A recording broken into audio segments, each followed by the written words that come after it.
And we are live. Hello, and welcome to this very special Sunday night stream. Let me do some shout outs here before we get the ball rolling. We've got Darren with us tonight. What's up, Darren? What's up, Andy? What's up, Slick Ninja? We got Killer Cutie here watching with us tonight. Mark Striano, Future Dead Camper, Return of the Disc is here with us tonight. Oh, my buddy Mike is in the chat, the Horror Geek. Hope you're doing well, man. Thank you for tuning in. We got Gustavo. Hola, Gustavo. Got Alex in the chat. What's up, Alex? Got Brian in the chat. Got Ken. Hope everybody's doing well tonight. This is going to be a fun show. We're going to be talking physical media tonight. And, you know, I talk a lot about physical media on this channel, and a topic that gets brought up quite often has to do with movies that are either trapped on tape, deserted on DVD, or movies that received a Blu-ray but deserve a better Blu-ray or 4K upgrade. And luckily, my list of movies that I feel need this treatment shrinks just about every year, but there are still plenty of lost and underappreciated movies out there. I'm also passionate about film preservation, and without new physical media releases, particularly for movies that have never made the jump from VHS to any other format, those movies could soon disappear entirely. I am joined tonight by two fellow physical media enthusiasts to discuss movies that deserve a new, updated, or upgraded physical media release.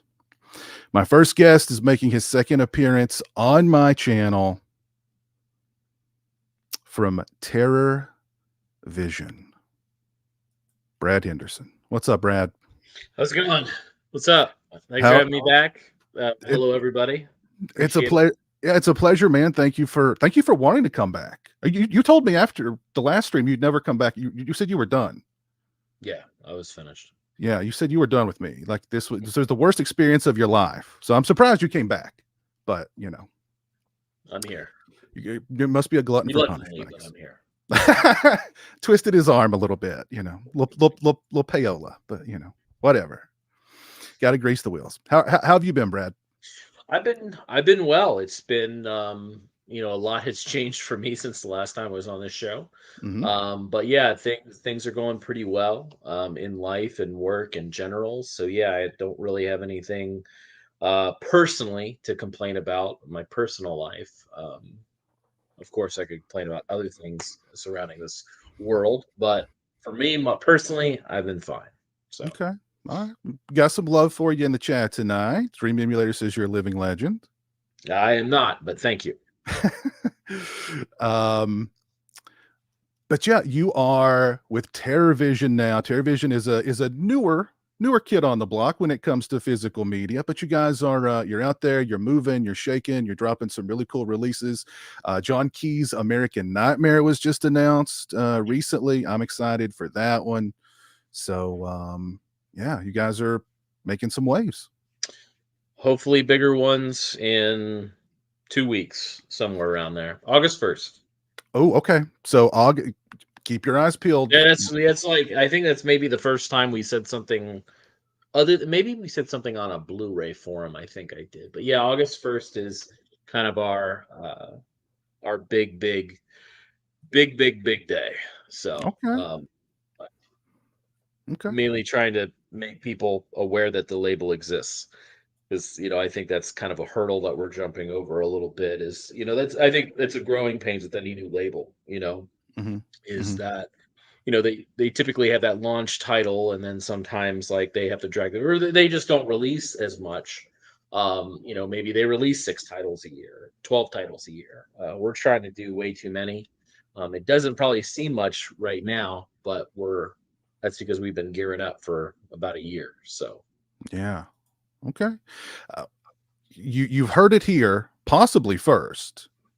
Have your eyes peeled. August 1st, some big announcements coming from Terror Vision. Oh, and Alex, yes, that Santa Claus release. Ooh, that just that was quite a stocking stuffer. yeah, Santa Claus was a fun one. It was it's an oddball movie, but it looks fantastic with the transfer and restoration. Not to toot our own horns here.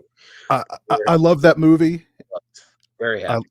I love that movie. It was a great release, and it was like a different cut of the movie than I'd seen in the past. Like I had the old DVD, like the I forget what the company Yeah, I was. mean, it could. I don't know what the old DVD had, but yeah, ours was the uncut negative that was restored from the 16th. So Very cool. but yeah, it looks incredible. So some love for Linnea Quigley's horror workout in the chat too. And that was a nightmare. Yeah. It was it turned out all right, but yeah, that was a huge nightmare, huge undertaking. But I won't take up Jesse's time and your time. Okay. I mean, you could go to the TerraVision podcast and hear the story about how we got that on its feet. It's a very lengthy story. So and the soundtracks you guys have been doing are really cool. I picked up both the LP and the cassette for the Neon Maniacs. Nice. Yeah, Ryan's been doing, of course, the soundtrack stuff for quite some time. I think maybe going on, I forget, like maybe 6 years for the LPs and cassettes. And of course, he had Greyface Records, Greyface distribution for. Hang on one second. I'm so sorry. I heard my. Hang on. Go for it, man. All right, go for it. I'm gonna bring on my other guest tonight. He is from Diabolik DVD. Jesse Nelson. How you doing tonight, Jesse? Hey, what's let's see. I think did you take out your earbuds?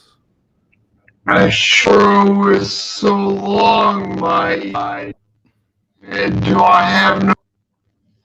I can hear you, but it sounds pretty. It doesn't sound great. Could you apologize for a pair of headphones here? Let's see. Okay. Okay, go ahead and give those a try, and we'll see what happens here. Hopefully, that'll fix things.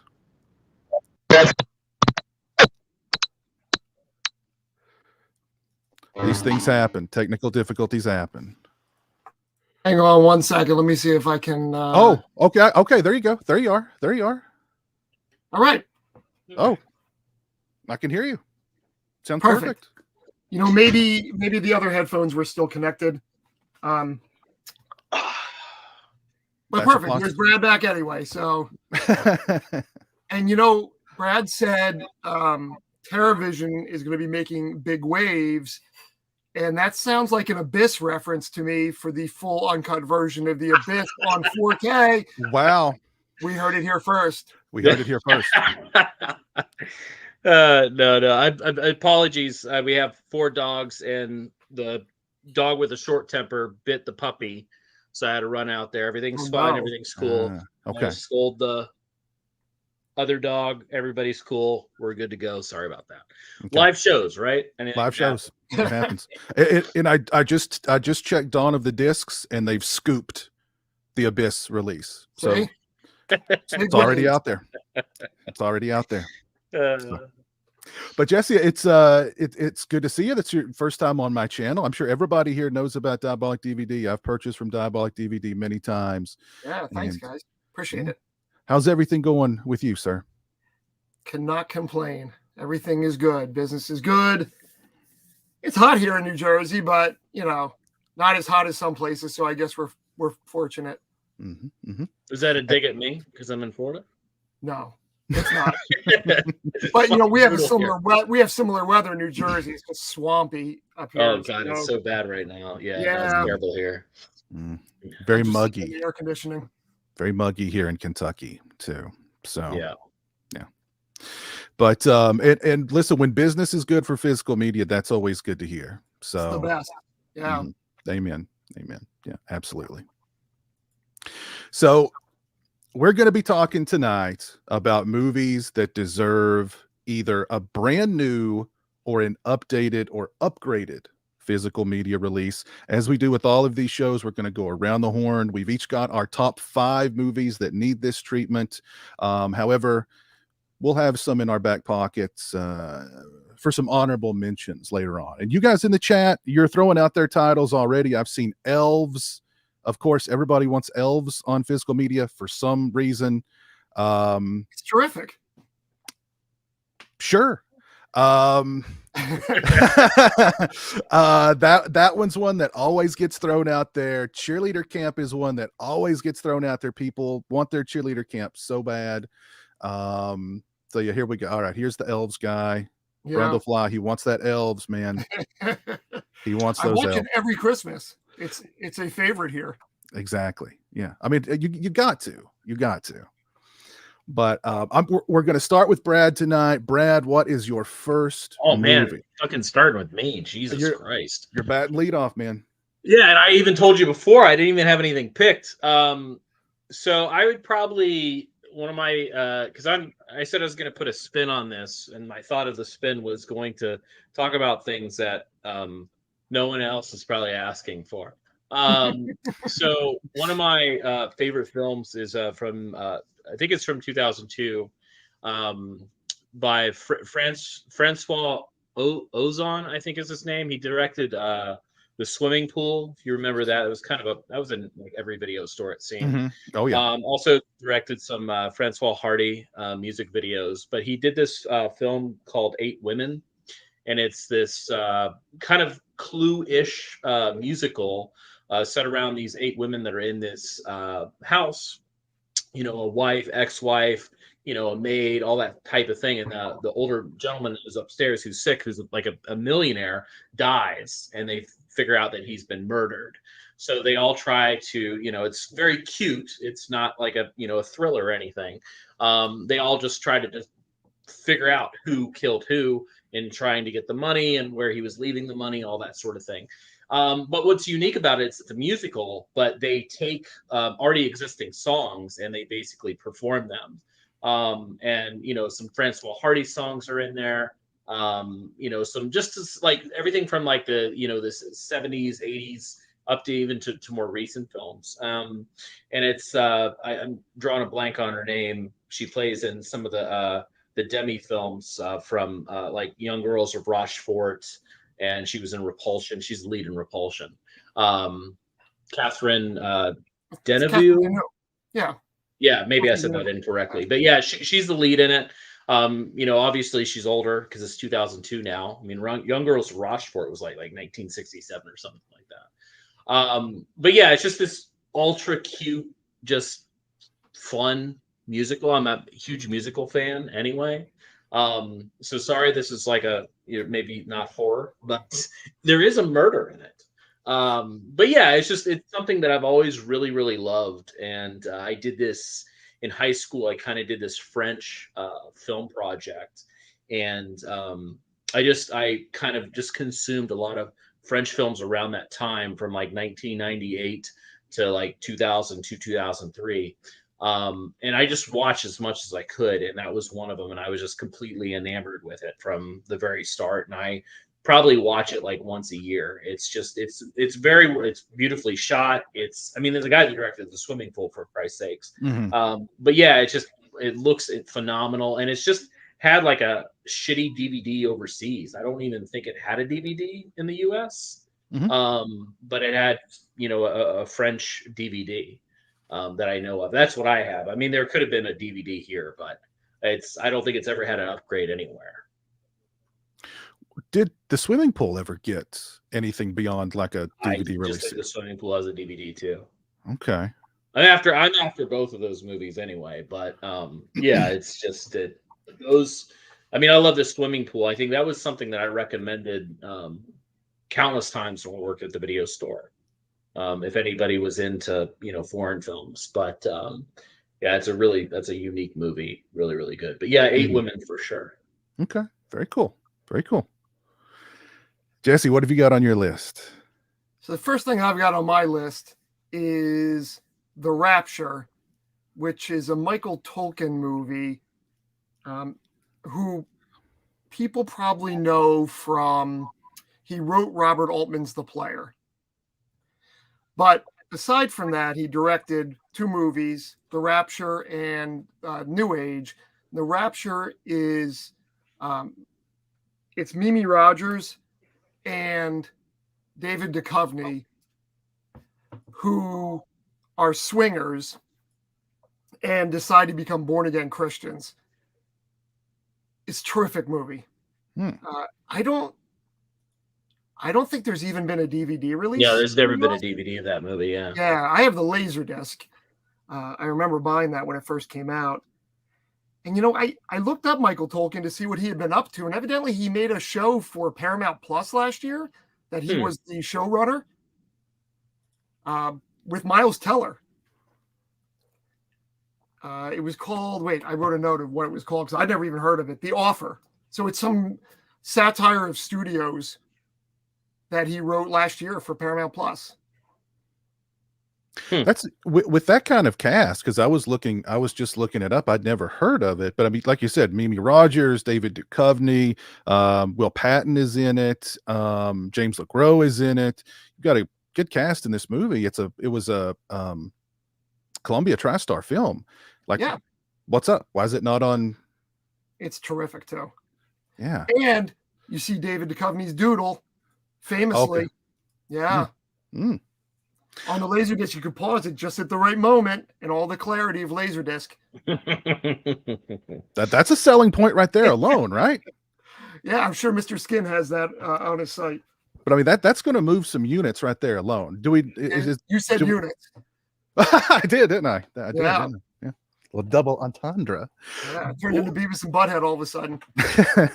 Why? Well, I guess maybe this could bring up an interesting question. When we talk about all these movies, there's a reason why most of these movies haven't made the jump, or their rights issues with the music. With something like The Rapture, like what could be holding up The Rapture from making that jump? I'm not sure where it's sitting now, but it could just be a studio that doesn't license movies. Notoriously, like Lionsgate doesn't like to release things. I've talked to them on several occasions. They just don't seem to care. Wow. Okay. So is that a problem?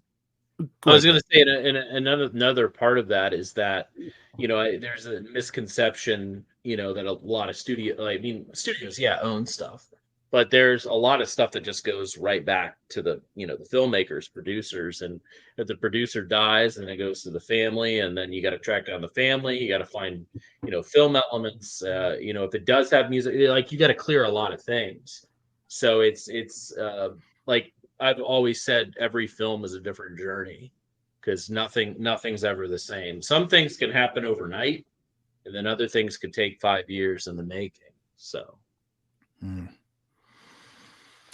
Yeah, it's interesting. Like, because I've heard that before about some studios. They just, or like an individual owns the rights, and they're just like, I'm fine with sitting on it. I don't care. So it's, I don't get that. If you is, and I've heard some people say it's in some instances, it's just an issue of nobody wants to put the paperwork together.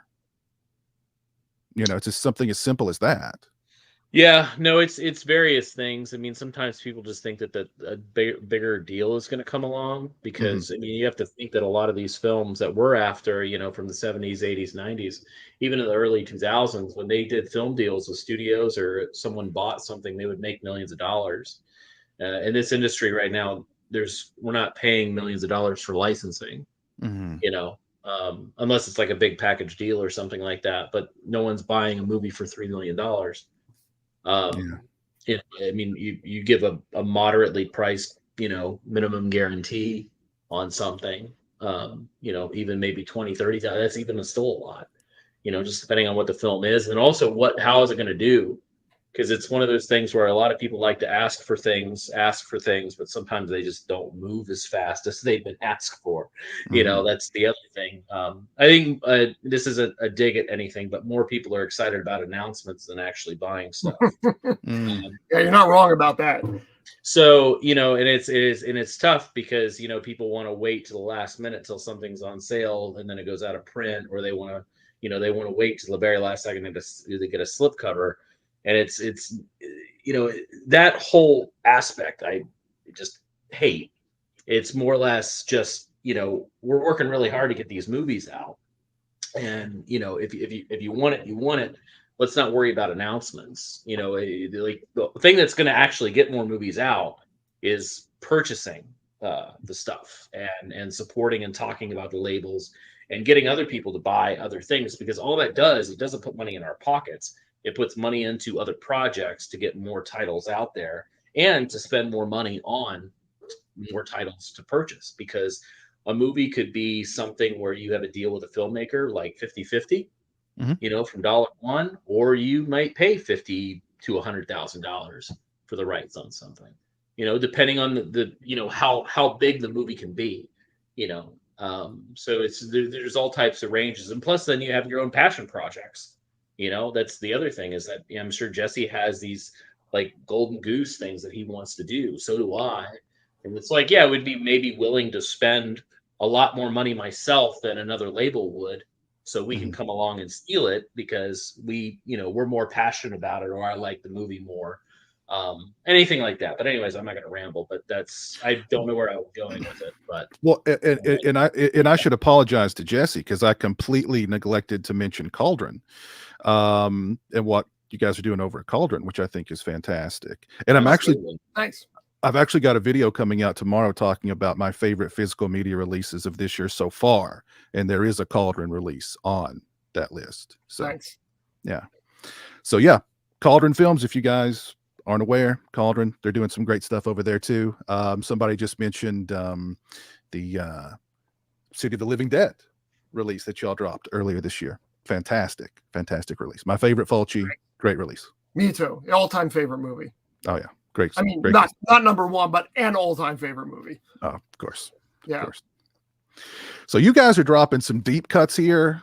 I'm just going to bring out the normies. Okay, I'm playing for the I'm playing for the normies on this little list here. But I'm going to throw out a movie that this non-horror. The first go around here is all non-horror. Yes. This is a movie that is so unfairly overlooked. It used to play all the time on USA at like 2:00 in the morning. It's contemporary that most people are very aware of and love very much. Dazed and Confused gets all the love. This little movie gets very little love. Oh, The Stone Age? The Stone Age. Mm-hmm. That movie also hits me in the feels too, because I love Blue Oyster Cult. So it just it just hits me everywhere. I love the characters, I love the dialogue, I love the Blue Oyster Cult. Such a fun movie. And why it's not on, like, it needs its own huge 4K release, really. And I wonder, could it be the Blue Oyster Cult music that's preventing it from? Music is one of the issues with that movie. Yeah. How the hell did they get that music in the first place? Because that was not a big budget movie. Well, I mean, when it just depends. Like this is another thing where sometimes every film has a different story, every film has a different journey. It just depends on what producers did at that time with the film. Is that they may license the film for theatrical and for a little bit on home video, and they might only take it for 10 years, and therefore the film just gets isn't going to distribute it anymore, because people weren't thinking DVD and Blu-ray. Right. They were thinking, theater and then VHS, and then it will probably die. So sometimes, depending on the music rights, they didn't to get it cheaper because of a major band. They only may be able to spend $10,000 for like a 7-year license or something. So a lot of times when you're talking about a movie that can't be released and its music rights, that's typically how it is. There are ways around it. It's very, very difficult. We just did one for TerraVision, where we were able to get the music rights sorted, on something. But yeah, it's sometimes like when you have something like that, like the bigger the movie, the bigger the music, it's going to be harder, because some of these bands are still around. You still have to go through the music label, and you're like, hey, can I use this song in a movie? They're not going to think about, because they're not going to think there's a niche market for Blu-rays. You just want to release it on Blu-ray, do 2,000 unit. No, they're not thinking that. They're like, oh, you want to license the song? Well, yeah, it's $50,000 or some crazy shit. Yeah. So it's again, it's always different. A smaller band, You just go to them and pay them a few bucks, and sure, they may license it. But yeah, I mean, then also you have a studio, because if it's owned by a studio and they know there's music rights, they don't want to sometimes get involved because they don't want any repercussions coming on them, because they're letting you release the movie. They're still responsible, for anything that happens. So sometimes, like MGM sometimes will be just like, music rights ain't happening. And it's like, well, let's try to figure it out. And they're like, no. Because they don't want to get sued, Right, and of course. it could be something bigger. So, but anyways, that's one of the many things that happens with music rights. It's not always the same story every time. It's always different, but that's one of the running bullshit things, because people weren't, they just weren't thinking about, and no one was. I mean, no one knew what the fucking DVD was when they were doing these deals. They just thought it would be on VHS and that's it, and we made our millions of dollars. We're done with it. Hands off. Yeah. So, And there's also famously Fast Times at Ridgemont High. For years and years, you would only ever see that movie with an alternate soundtrack. yeah. If you watched it on HBO, it had the right music, but if you rented it at the video store, it was a different soundtrack. Yeah. And there's other movies. It's like, even like with the Return of the Living Dead, there was an issue with those Still, songs. Always happens. It just, because it depends. You're not going to be able to license the music for perpetuity and stuff like that. It's more or less like, hey, I'm going to license the song X amount of years, and they're going to charge you a lot of fucking money sometimes, depending on how money hungry the band is. Bigger the band, the harder it is. Oh, yeah. That's always it is. You'd think like Rolling Stones would let you have something for $5,000. Yeah, that ain't happening. And yes, Justin, I would absolutely agree. Lady Terminator needs a 4K, dude. Come on. Yeah. It's Lady Terminator we're talking about here. But yeah, Lady Terminator's a favorite, but that's a super complicated one. See, I hate to hear that. I hate when you say complicated, you just know, like, complicated is a various degrees of things. Sometimes it's a money issue. There's sometimes it's it's various things. I mean, Lady Terminator is something I've been working on for a long time, and it's just it's very, very expensive. Yeah. And people say, oh, people will buy it. People will buy it. People will buy it. People just want it announced, and then they'll buy it later on. It's hard to recoup that. I'm not trying to complain. I'm not trying to harp on anything, but it's tough because like I said, people are more excited over announcements than actually purchasing something. Yeah. And it's rough sometimes with films, because these things are not cheap to do. Even if you get the movie for free, the manufacturing and scanning and transfers and everything is so fucking expensive, and it's hard and it's tough, especially if you're a small outfit. Jesse can speak on behalf of this. I'm nodding in agreement here. Yeah, I mean, it's just like, I'm sure you have just a couple guys, just like we have a couple guys, and it's one release can take 6 to 8 months, sometimes even longer. Depending on how intricate your scanning is, and if you're dealing with something over fucking seas that you can't actually supervise, and you're relying on other people, and then something goes wrong, or you're not happy with it, and all that stuff costs money. A scan costs money, and it's not cheap if you want it done properly. You got to find the right, you got to find the best scanner and stuff like that.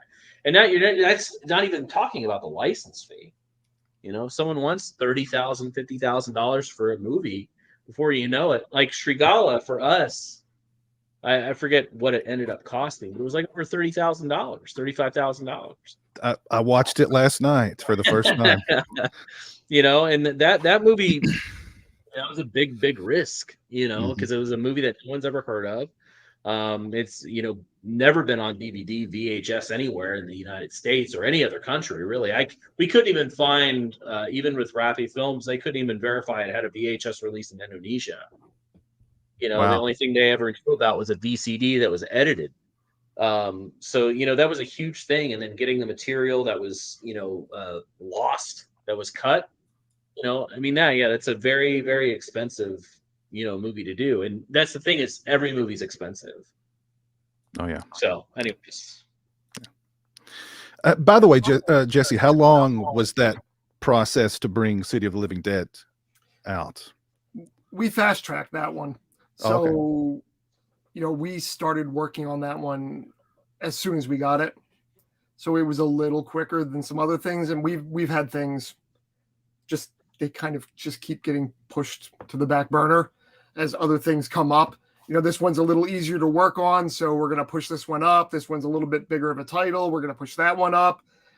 And then, you know, sometimes we're just like, shit, we have these other movies. We better get these things out because the license is only so long. Mm-hmm. But, you know, that one was pretty quick. Okay. We got that right when the license expired from Scorpion and Code Red, and went right to work on it. Cool. Very cool. We've gone around the horn one time and no horror picks. Maybe that'll change this time. I don't know. We'll see. Brad, what's next on your list? I'm gonna go with you know, you talked about a staple for the Stoned Age, which it was funny. I didn't actually. I saw it for the first time last year. It was just something that I always put off, and I watched it, and I just fell in love with it. And I was like, oh my God, it sucks that I didn't grow up with this fucking movie. Movie I did grow up with, saw in the theater, dollar theater actually, was Don't Tell Mom the Babysitter's Dead. Just something that I've always adored. I love Christina Applegate. You know, the cast in that is just great. It's full of one-liners. David Duchovny. Mm-hmm. You don't see David Duchovny. Yeah. You don't see his penis, but it's there in spirit. But yeah, it's just a really charming, fun movie, and like I said, it's very quotable. And I don't know, it's just one of those films. It's weird how it's never really had like that extra life. I mean, it's on HD on like streaming. You can like rent it. You know, I think I bought it like on Vudu for HD, but yeah, it's just been stuck on DVD, and it's just one of those things that I personally would love to do, just because of the cast alone. I've spoken to like Danielle Harris about it, and you know, she has very fond memories. You know, there's you know, most of the kids had a great time. You know, the kid that the not Walter, the youngest, but the other. Not the dishes are done, man. Not that guy, but the other brother. Yeah. Yeah, he like was on a hardcore like drug thing during the filming of that movie, and he was like fucking 12 or 13 years old. He ended up dying like a few years later. Yeah. But yeah, I found that out not too long ago, and I was like, holy shit, that's crazy. Because you just don't think of like little kids doing fucking drugs on a movie set. But yeah, it's just a movie that I grew up with. I saw when I was probably like 10, because it was like what, 93, maybe 92, maybe even earlier than that. But I saw the dollar theater, and I was just fell in love with it because I of course love Christina Applegate, because my family had watched Married with Children. So yeah, it's just one of those films that makes me like, that's my nostalgia. Like, you know, not so much cartoons, but there's a few films like that. I have another one on the list too, of stuff that came out around that time that I just, you know, absolutely adored, that really kind of compartmentalized like everything about the 90s that was actually cool, you know, between your like metalheads, your fashion, like things trying to like grow, like being an adult, you know, babysitters dying. But yeah, it's just, I love that fucking movie so goddamn much. Yeah, I love that movie too. Oh man, I remember I loved watching Married with Children back in the day, and seems like that when that movie was coming out, Married with Children was pushing it hard. Yeah. But yeah, that was her like big break. I mean, she fucking nails it too. I mean, Christina Applegate's like pretty much great in everything, but like she's like Sue Ellen. She's wonderful. Oh, of course, yeah. And my buddy Joey, he's clearly not watching, or else he'd be screaming. He just, the chat would be just full of him screaming about don't tell mom the babysitter's dead. But somewhere a chill just went up his spine because we're talking about Don't Tell Mom the Babysitter's Dead. But I agree, like that's another one. Like, why is why is there not a Blu-ray of that? It's Studio, just the studio. They don't think people will buy it. They did. I mean, well, it depends. I mean, we've done some recent studio deals, with like MGM and Paramount and stuff through TerraVision, and it's weird because they have a catalog that's available, but they don't let everything like out because they want to do it, or it's just like that's not available. Well, did somebody else grab it? No, and it's like like why not? Like, is it a music issue, or you just like?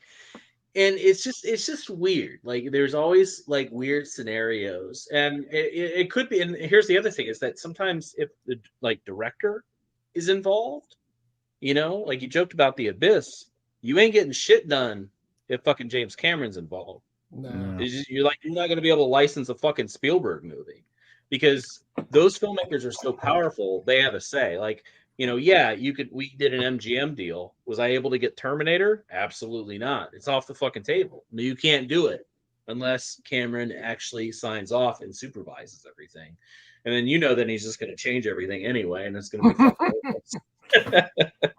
But then they'll license out something like Rain Man, which was huge.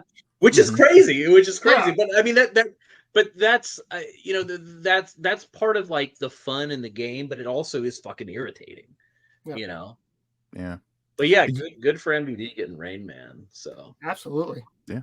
And you mentioned the one young guy who was high the whole time. Apparently there was a lot more stuff shot with him, or was going to be shot with him, but he was so wasted that they just cut it because he couldn't handle it. And there was stuff that they shot with him that he was so out of it. I talked to Danielle Harris not too long ago about it, and she was telling me stories about like how much of a nightmare it was with the kids, and but it's also just like really sad. I mean, I know that drugs go around with like kids and stuff like that, but it seemed like he was a little too young, and it's just like too early on. But just a terrible, like, even if he like was on drugs and they got cleaned up, but he fucking died, which is like, like terrible. It's like that fucking Glenn dude from not Glenn, is it Mark from Roseanne? I think his name's Glenn, but he like died of a heroin overdose. Oh yeah, I know who you're talking about. Like his fucking his 20s. Such a fun actor too. He's in Dr. Giggles. I just rewatched that not too long ago. So yeah. But yeah, sorry to bring it down, but yeah, don't film on the Babysitter's Dead. There we go. What do you got for us, Jesse?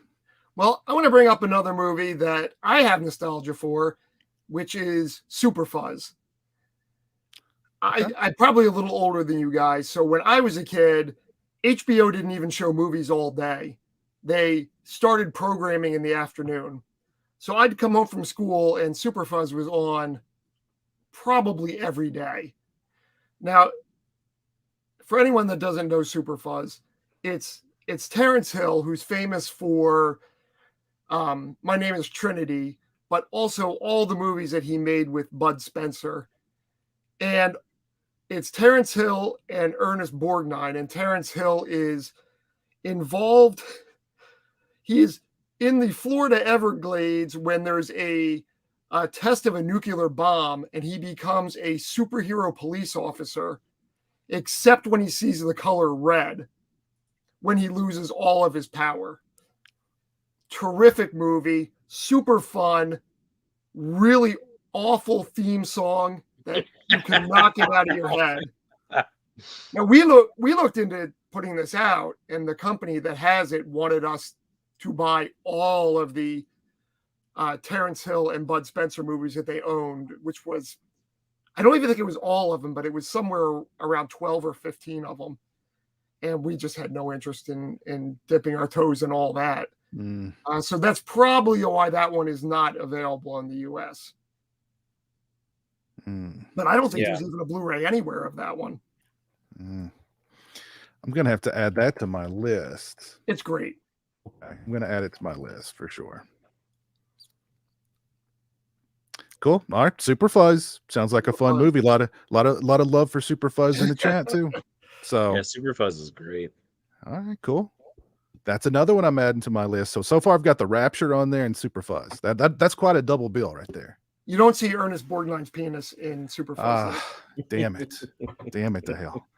You remember but before he passed, he was on a talk show and someone asked him why he's lived so long, and he famously said it was because he masturbates so much. It keeps the blood flowing, you know. Yeah. It keeps the circulation going, you know. Yeah. God bless Hey, Ernest you didn't have prostate cancer, I imagine. No, that was not a problem for him. That was not a problem for him. All right, so I am up, and I'm gonna go. All right, so this is one I've heard so many, like there's so many issues with why this movie has not made the jump from VHS to any other format, and it's Michael Mann's The Keep. I love The Keep. I love this movie so much. I love the Tangerine Dream soundtrack. I love the dreaminess of it. I love the atmosphere. It's out there. It's way out there, but I love it. And I've heard Michael Mann hates it. He doesn't want it released. I've heard the Tangerine Dream soundtrack is an issue. I've heard it was made with mob money, and that's the issue.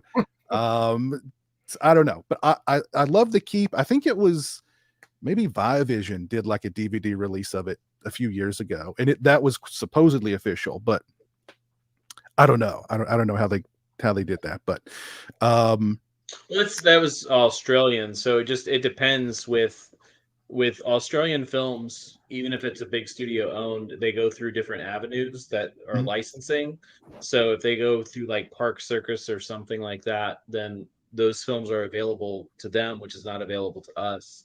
But they were probably only allowed to do probably not to scan anything without Mann's approval, or I don't know exactly how that worked, because I know Michael Mann has kind of put a stop to that movie being out because it's been butchered from his 3-hour cut or whatever it is. But it's a shame, because I would love to see something of his original vision, because I love the batshit movie anyway. Oh yeah. I can't imagine that. I just think it's probably more batshit. Yeah, it's not that extra time's not going to make more sense. It's not like it's like, oh man, this really makes sense. No, it's just probably more crazy shit. But yeah, it's a shame, because it's like you fear that some of these movies, they're just like nothing will ever happen. Maybe after the filmmaker passes, I know that it's like morbid, but sometimes like when someone passes the rights, then things happen, because the family may yeah, sure, you can do it.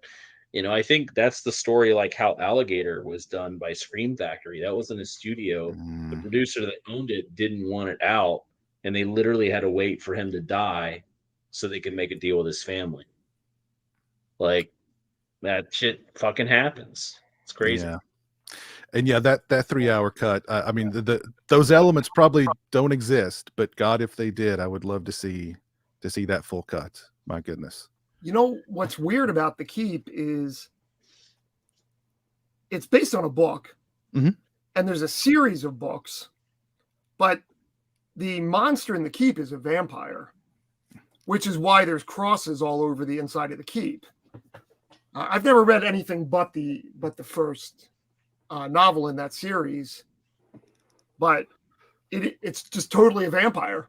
Yeah, I've got the novel right there. It's great too. It's a really great book. But I love the movie and that weird monster that kind of reminds me of the robot from The Black Hole.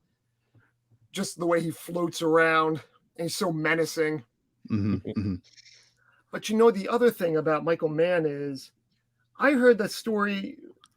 Do you remember the old Anchor Bay DVD of Manhunter had that really weird director's cut that was poor quality? Everyone complained about that thing when it came out, but the story that I heard is that they were putting that together, and Michael Mann called Anchor Bay and said, "Hey, I have this VHS of this other cut of the movie if you're interested in it." So it was just something he had. There was no elements to it. It was just a VHS version he had of the movie that they decided to include. Yeah, and that's the thing is, like, even if there's no elements. I'm sure man has something, because right, they would do, they would run something off. They would have his own print maybe done of the film, or he literally had someone do it in house. Because I mean, they have the film available to them for a long period of time. They can make, something. I mean, they would make tape masters all the time. So I'm sure something out there exists. It's just, that's like one of those things that it would be like, I don't even know if you could do something like that if you had $1 million to spend on it. I just like, it's just not probably going to happen. Yeah. But hey, who knows? Crazier things have happened. F. Paul Wilson actually wrote a short story about a novelist who gets revenge on a movie director who takes one of his stories and butchers it. And I wonder who he was writing about. I wonder who he was writing about. But yeah. We can dream. We can dream about the keep. One day, maybe. One day. Is that the first horror movie? That we've discussed? First horror? Yeah, I think that was the first horror film. Mm-hmm. Yeah. Mm-hmm. Yep. Oh, did Justin freeze here? Yeah, he's back. Oh, did I? Oh, I'm sorry. Yeah. Yep. That was the first horror film. Yes, first horror film. Yeah, there we go. 48 minutes. All right. I will break that streak immediately. So another film that I'm very, very partial to is another film that I have loved for a very long time. It's by Paul Justman, who actually just passed away this year, back in March. I think he was like maybe 74, 75 years old, but he's very musical kind of director. He did Standing in the Shadows of Motown. That was highly acclaimed when it came out. But he did this film in the 80s called Give Me an F. And it's about these basically these cheerleaders, cheerleading camp. And all these, new students go, and it's run by this guy. Oh my God, I forgot his character's name. It's Stephen Shellen, who plays the lead in it. He's the brother that's hunting in The Stepfather. He's hunting O'Quinn's character. I was gonna say John Lake, but that's the character. That's what Stepfather's based off of. I can't remember what's the fucking Stepfather's like character name. Terry O'Quinn's. Boy, I'd have to pull that out of my head. I forget. You don't look it up. You got it. You just got to think about I'm gonna look it up. But yeah, I think John Lake is the real killer that it's based on of. But anyways, yeah, Jerry Blake. Jerry Blake is the character. Jerry Blake, yeah. Yeah, so Stephen Shellen is the brother that's hunting down. But anyways, he plays the lead in Give Me an F, and he's kind of head of the cheerleaders, kind of this kind of co-ed thing. And it's kind of a sex comedy, but it's also just more of like a dance movie.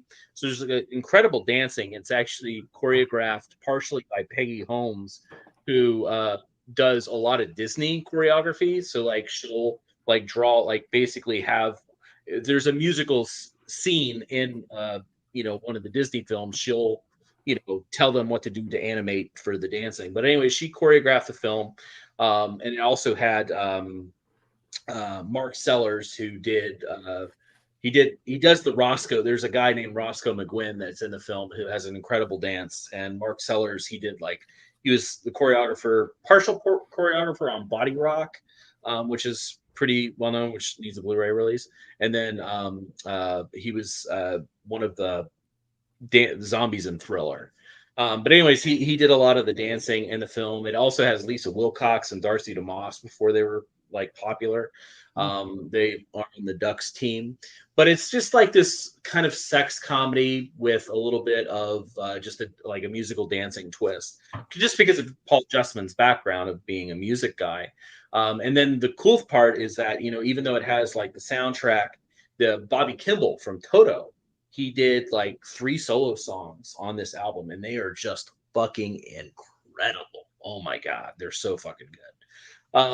And there's this amazing scene. So if you Google "Gimme an F," the first thing that's probably going to pop up is Stephen Shellen's shower scene where he dances, and he basically gets down in his underwear and he does these acrobat things on these bars, but it's all shower heads and everything, and he like has this fan going in front of the light so it gives it a strobe effect, and he is just dancing around in his little tidy whities giving all these girls a show. But like all the dance sequences are great, and I love musicals, I love that sort of thing, so this is a perfect balance because I love sex comedies.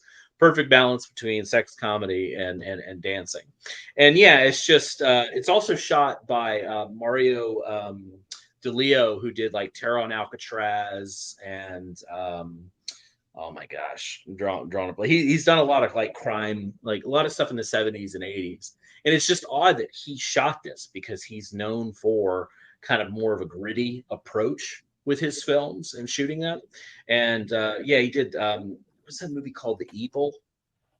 It has like it's like a blue cover. It has like a shooting out of a bed. It says The Evil in like in blue. Yeah, He it's did the that. haunted house movie with Victor Bueno as the Yeah. Yeah. He also shot Yeah. Curse of Dracula, which is actually a really good Dracula film. But yeah, Mario DeLeo shot it, which is bizarre because it's just something that doesn't like, hey, you want to shoot this sex comedy? But yeah, it is just kind of absurd. It's weird. And it's long too. It's like a fucking 2-hour movie, and it's just I love long movies. I don't complain about long. I like all movies to be 3 hours. That's just my personal preference. But yeah, it's a really long dance movie, and it's so great, and it was so funny. I was with Darcy DeMoss was in Florida, and we met up and we hung out for a day. And it was actually the first time meeting her in person. And I were at a restaurant, and I told her about my obsession with Give Me an F. And she did the duck cheer at the restaurant, the entire thing. And I was just like, oh my God. Like Darcy DeMoss, one, is here, and then she does the duck cheer. But anyways, yeah, it's just a wonderful kind of cute again movie, and it's just yeah, it's great, and it's only been on VHS. It's never made the leap to DVD or anything like that, and it's got numerous issues. I've tried working with Paul for years on it, but sadly he passed. His health wasn't too great, and he passed. So I'm still kind of venturing on, but I know the music is another portion because there's so many songs done for the film. I talked to Bobby Kimball, and trying to get his tapes of the two songs he did for the film, and it's kind of a mess behind the scenes on that one. Hence why it's never had a DVD release. But yeah, Give Me an F is just an all timer for me.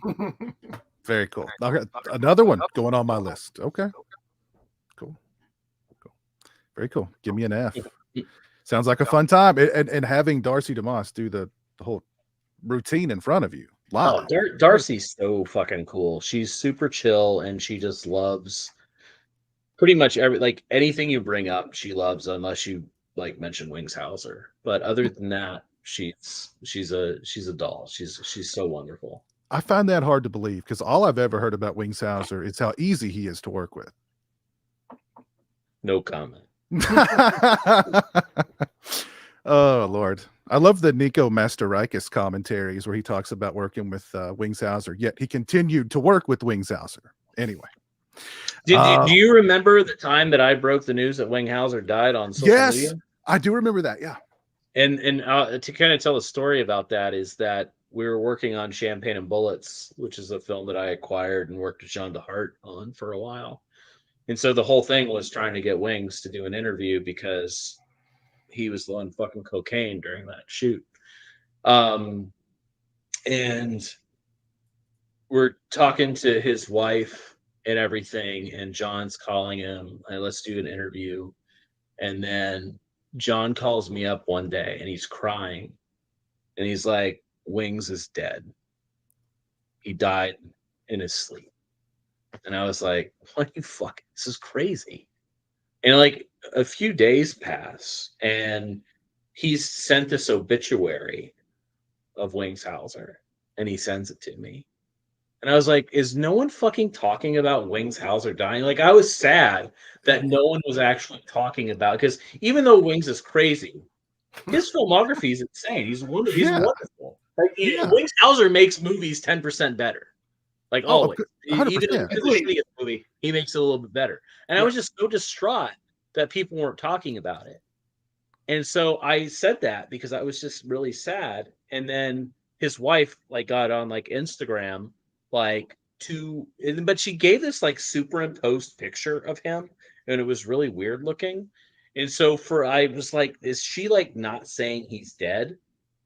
And then people started tagging Cole Hauser, and I'm like, oh my God, this is out of control. And so finally she said, no, he's alive. And I was like, oh my God, I deleted everything and apologized. But he told John DeHart he was dead so he would leave him alone. Okay. Does that work? If I told you that I was dead, would you leave me alone? Listen, people have faked their own deaths for a lot less, you know. Yeah. So, wow. Oh. But thank God Wings is still with us. Thank God. Oh my gosh. Yeah, it's fucking it was funny. I still have that obituary thing. I don't know. I guess they made it like they typed it up and it looked real. It really did. They kind of went out of their way to get John DeHart to leave him alone. That's one way to get people to leave you alone. Convince them that you're dead. So yeah. Wow. Okay. Interesting. Jesse, what have you got next for us? I'm gonna go for a horror movie. Oh, cool. Wicked. What is it? Wicked. Now, Wicked. There is a Warner Archives DVD of it, but there's no Blu-ray, and it could certainly use an upgrade. But the gimmick of the movie is the entire movie is shot in split screen. So half the movie is on one side of the screen, and the other action of the movie is on the other side of the screen at the same time. Now, De Palma was famous for doing this. Mm-hmm. And Sisters came out the same year that Wicked came out. And Wicked is shot at the Hotel del Coronado, which is also where Some Like It Hot was shot.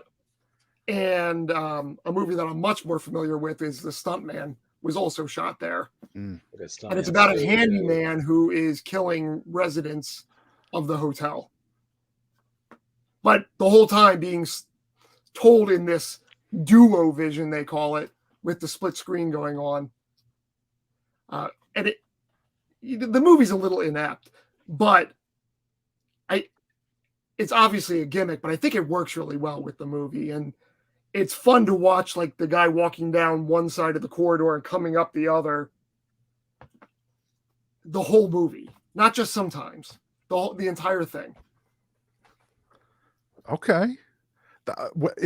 Did it get any kind of release? I mean, is it available anywhere? I just looked on Tubi. It's not on Tubi. So, I mean, that's yeah. I mean, there is a Warner Archive DVD. Yeah, I've actually never seen this. Yeah. I'm going to say I've heard of it, but I'm like drawing a blank on everything. And there's definitely 35 millimeter prints of it floating around because I've seen them. Okay. So if you ever get to catch it in 35 millimeter, it's a blast with an audience and on the big screen. I am definitely going to add this to my cart right now on Amazon. And I'm going to buy because according to Amazon, there's only 9 left. So if you want it, you better get that sucker. You're going to be going real soon. I've just pressed purchase. So mine's on the way. But yeah, I was actually kind of just watching a little bit of the trailer here on IMDb, and it looks crazy. So yeah, it looks right up my alley. I'm adding it to all my stuff right now. Yeah, and not only is it great, but there's a couple of like just what the fuck moments. Oh, and there's a song in that too. There's a David Duchovny's penis. Yeah, no David Duchovny's penis, but Yeah. but there's another great song in it that'll get stuck in your head, called, wait for it, Wicked Wicked. Makes sense. Yeah, Very fitting. Very, very fitting. it's so nice they got to say it twice. Exactly. And I love these deep cuts because I'm making a list and I just okay, good. I love it. I love it. I love it. Great pick, Jesse. Great pick. My next pick is kind of a deep cut. It's a movie that I've loved for so long. It used to be almost like a drinking game with me and some friends, where every time characters in the movie mentioned the caretaker, we would drink, and literally halfway through the movie we'd be blitzed. I love the movie so much that the lead actor actually sent me the script. And look how thick this sucker is. That's an epic right there. Okay. I'm talking about Psycho Cop. I love this damn movie so freaking much. I was shocked there was even a script for the thing, because it really feels like a movie that was shot over the course of a weekend and was literally just improvised entirely. Because the dialogue is stuff like you couldn't write that dialogue and then go, yeah, that'll work. Because people don't talk this way. You know what I mean? Like, or they'll mention, they'll reference the caretaker twice in the same sentence. Who does that? You know? But yeah, just oddball late 80s slasher. It's super low budget. It's bad in all the right ways.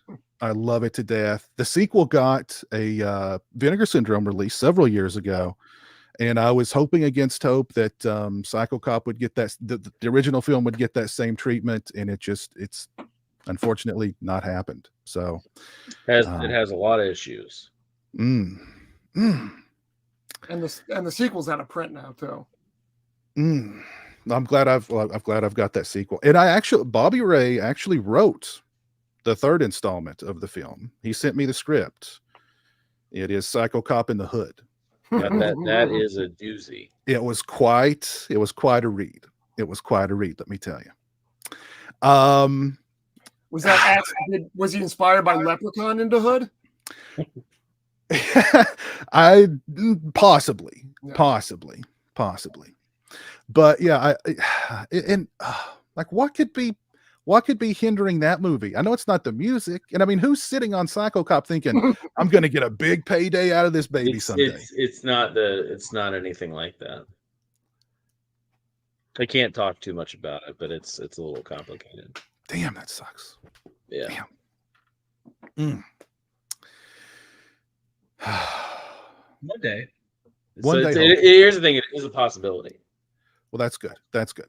Yeah, it's not that it's off limits. It's just it's a little complicated behind the scenes. Okay. All right. So. All right. All right. Well, my fingers will remain crossed. So. Maybe I'll do a horror film. Okay, Brad, go for it, man. So this will be a little bit shorter because I don't know too much history about it, but I love it quite a bit, and it's a few people definitely have heard of this film. It's just been on VHS, but it's called The House of Yellow Carpet, and it is about a man and a woman who are gifted a yellow carpet from her stepfather or father, whatever. And then one day a stranger comes by and wants to buy the carpet, but the carpet gives a kind of psychosis. It draws people into murder. And so he claims that he murdered his wife on the carpet, and it possesses people. It's just a very, very bizarre movie. It's directed by Carlos Lazzani, I think, who directed like Tough and Deadly and some like kind of crime Italian films. But it's an Italian film, and it's just really bizarre. It's incredibly well shot. But it is a plot that I've never seen before. Obviously things that possess people or an entity that can, live in a lamp or, stuff like that. But I've never really seen like something from the 70s or 80s where you know, a piece of furniture or something is possessed. I mean, nowadays we have that, or we had like the you know, deathbed or something like that in the late 80s, or I don't know when that came out. But anyways, you had deathbed. But yeah, this is like kind of the first. I mean, the carpet doesn't come alive and eat people, but it gives like a glowing, like you know, a cheap effect, glowing yellow, and then it, you know, kind of draws people into the sense of murder. But it's a wonderful movie. It's just very odd, and it's oddly paced. It's weirdly edited, but it's incredibly well shot. You know, uniquely photographed for sure. But it's just a very bizarre movie, and I've always been drawn to it. I think Lightning Video put it out on VHS in the '80s. I still have my copy, of course. But yeah, it's just kind of an Italian murder mystery. It's a really cool ass movie. Okay. And the Italian title literally is Giallo because Yeah, Giallo, Yeah, exactly. Yeah. Yeah, La it's like Casa del Tapito Giallo. yeah, like Casa, yeah, something like that. But yeah, it's just a really cool. There's a he did a Western that Arrow put out, Requiescent. Carlos Lazzani did that movie too. But yeah, it's just, he's a great director. It's just, this is an oddball film that he did, and it is something that's just kind of disappeared, you know. And I don't think it's even had like a foreign release on DVD or anything. It's just been stuck in VHS for ever.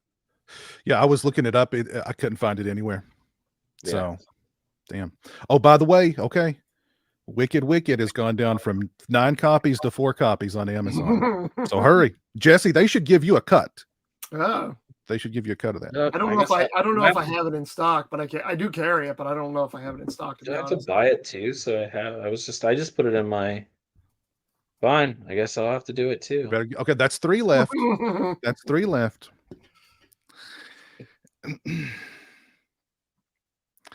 Interesting choice. Never heard of it, but I will definitely. It's on my radar now. It's cool. I'm telling you, it's a blast. Okay, awesome. What have you got next for us, Jesse? I'm going to do a little bit of a twofer. Okay. 2 movies that star Ad Rock from the Beastie Boys. Oh shit! Wow. Roadside Prophets and Tougher Than Leather. 2 movies that have just kind of gone into obscurity. Yeah, it's weird. Yeah. Roadside Prophets also stars John Doe from the band X. So it's the 2 of them, kind of a road movie. It's written and directed by Abe Wool, who co-wrote Sid and Nancy. And I mean, I haven't seen this movie in ages. I remember I worked at a video store for a long time, and I bought a copy at a flea market and threw it on the shelf at the video store because I wanted people to see it. And then when the video store closed, someone came in and bought it. And I didn't even get my copy back. So I don't even have the movie.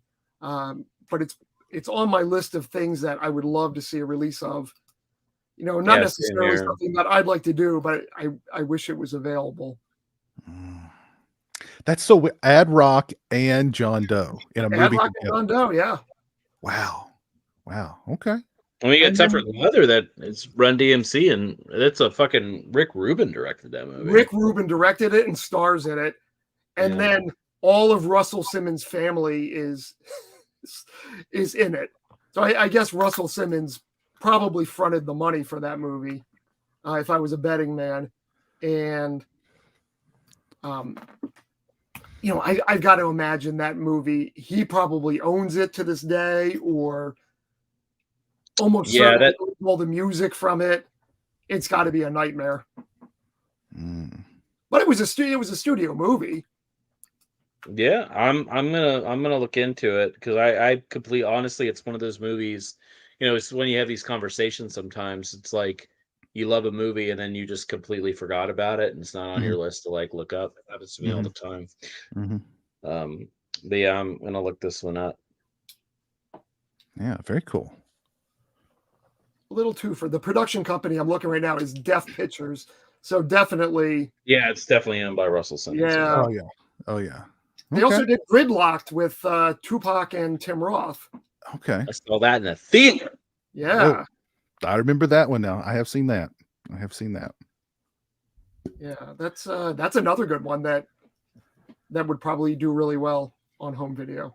Yeah.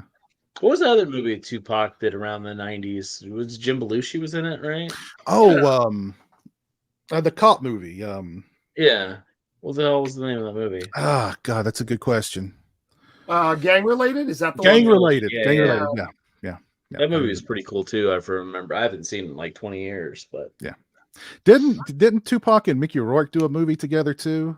Or was that just a weird dream I had one time? Could be a fever dream, and sometimes those are really cool. Those happen, yeah. Tupac was also in Juice. Does that have a Blu-ray? That's a great movie. Juice had a UHD. It looks wonderful. Oh, is that true? I don't think I even knew. Yeah, that. it's a really, really, really good transfer, and they did a great job on HDR in that. Yeah, it looks incredible. Ernest Dickerson is such a great filmmaker, and I mean, amazing behind the camera. Mm-hmm. Just incredible, that guy. Demon Knight, Jesus Christ. Yeah. He's the best. Yeah. Man, I love that movie. But he's also, he's like a legit like horror kid. Yeah. That's like the cool part. I maybe an exclusive here. I've hinted at it a couple times that I'm directing a George Romero documentary, and we interviewed Ernie a few months ago because he got his start on Day of the Dead, and that was the first thing that he worked on. So all the opening sequence when they're in Florida and they're in that town and the credits, that's all shot by Ernie. Oh wow, I didn't know that. Yeah, it's Michael Gornick that picked him because Michael Gornick was, basically George's DP after oh my God, the first zombie in Night of the Living Dead, Bill Heinzman. After Bill Heinzman left, Michael Gornick kind of took over. He started working on the Crazies, and then of course he, shot Dawn of the Dead. He directed Creepshow too. So, but yeah, Michael Gornick and Ernie worked together for a long time, and that's how they all started on Tales from the Dark Side together. So Ernie grew up watching and reading those horror comics and everything. So he's like a huge horror fan, and just kind of neat just hearing him talk about that. But I agree, he can do everything. He's a wonderful editor. He can shoot something. He can direct. He's just an all encompasses everything. And I know that people know him, but I feel that he's underrated by everything he can do. I mean, he shot The Right Thing, and he's Spike Lee's DP. He's been the DP on numerous projects. He's directed Surviving the Game alone. Oh yeah, love that movie. So incredible. Yeah. It's he's such an amazing filmmaker in general. But yeah, agreed all around on that guy. And it's interesting you bring up Romero because today he died on this day in 2017. Yeah. Let's see, where are we at? We're on me now, I think, aren't we? Yeah. We're on you, Justin. We are on me. All right, we're getting down to the nitty gritty here. Holy crap! I've got so many to choose from. I'm baffled here. I'm sure I'll get them all out eventually, but I'm going to throw this one out. This is a relatively popular choice. Again, not sure why this isn't already on Blu-ray 4K. It got a DVD release years and years ago. Hello, Mary Lou, Prom Night 2. So good. It's better than the original. Oh yeah, no. Miles. So fun. Love that movie. Miles better than the original. And what's sad is it got that DVD release years and years ago, which is okay. But if you watch the movie on Tubi, which I rewatched it on Tubi not long ago, it's like the VHS of it. Not even the DVD quality version is. Oh, you mean Tubi puts VHS strips on there? Well, I was actually watching another movie that was a VHS rip on Tubi earlier tonight too. But anyway, but I mean, the DVD's out there for the movie. Why isn't that on Tubi? Why is the VHS rip on Tubi? Anyway, but Hello, Mary Lou, Prom Night 2. Great cast, fun movie. Took a slasher and added a a supernatural element to it, and it's just I love the original, but part 2 is You just don't have better. to say that. Oh yeah, no. You're not It's required completely, to say you it's love the completely original different Prom Night. movie. Yeah, I mean, I originally that movie was going to stand on its own, Mhm. and then they just I mean, that's why it's called fucking Hello Mary Lou. It's not even. Yeah. Yeah. And you know what? I'll take it one step further. Let's get a Prom Night 2, 3, and 4 box set. What about the other Prom Night movies? They're pretty good too. Don't forget, Yeah. there's technically a Prom Night 5 at the club. Is The that club's right? Prom Night 5. Yeah, they retitled it the last second. I don't think I knew that. I did Yeah. not know that either. Okay, interesting. There's Okay. 5 Prom Night movies in this world. Are you counting that awesome remake? I was forgetting about the remake. Yeah, I was so excited I saw it in the theater, and it was just so bland. I've been meaning to rewatch it. It's like that. Speaking of Stepfather, they remade Stepfather, and they completely took out every cool element of that fucking movie. Yeah. And to me, like, I didn't go off on Stepfather for a second, but I think Stepfather is one of the best fucking horror films ever made.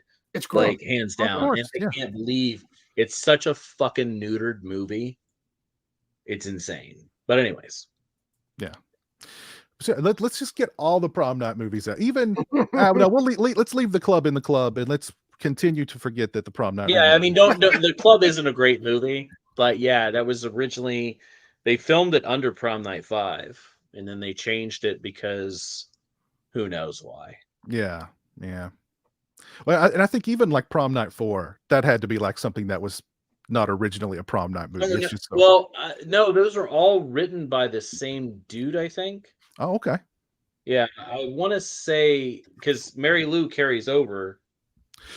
She carries over No. into 3, but 4, Deliver Us She from doesn't Evil. carry over in 4. No, that's a killer priest. Oh, That's that's a right. different- That's right. Yeah. So she's in at least 2 and 3. That's right. Yeah. Okay. So, any idea why Prom Night 2 is not on Blu-ray or 4K? That's a different show. Oh, okay. All right. That's a Oh, whole show, right? Have you talked about that on the podcast? No.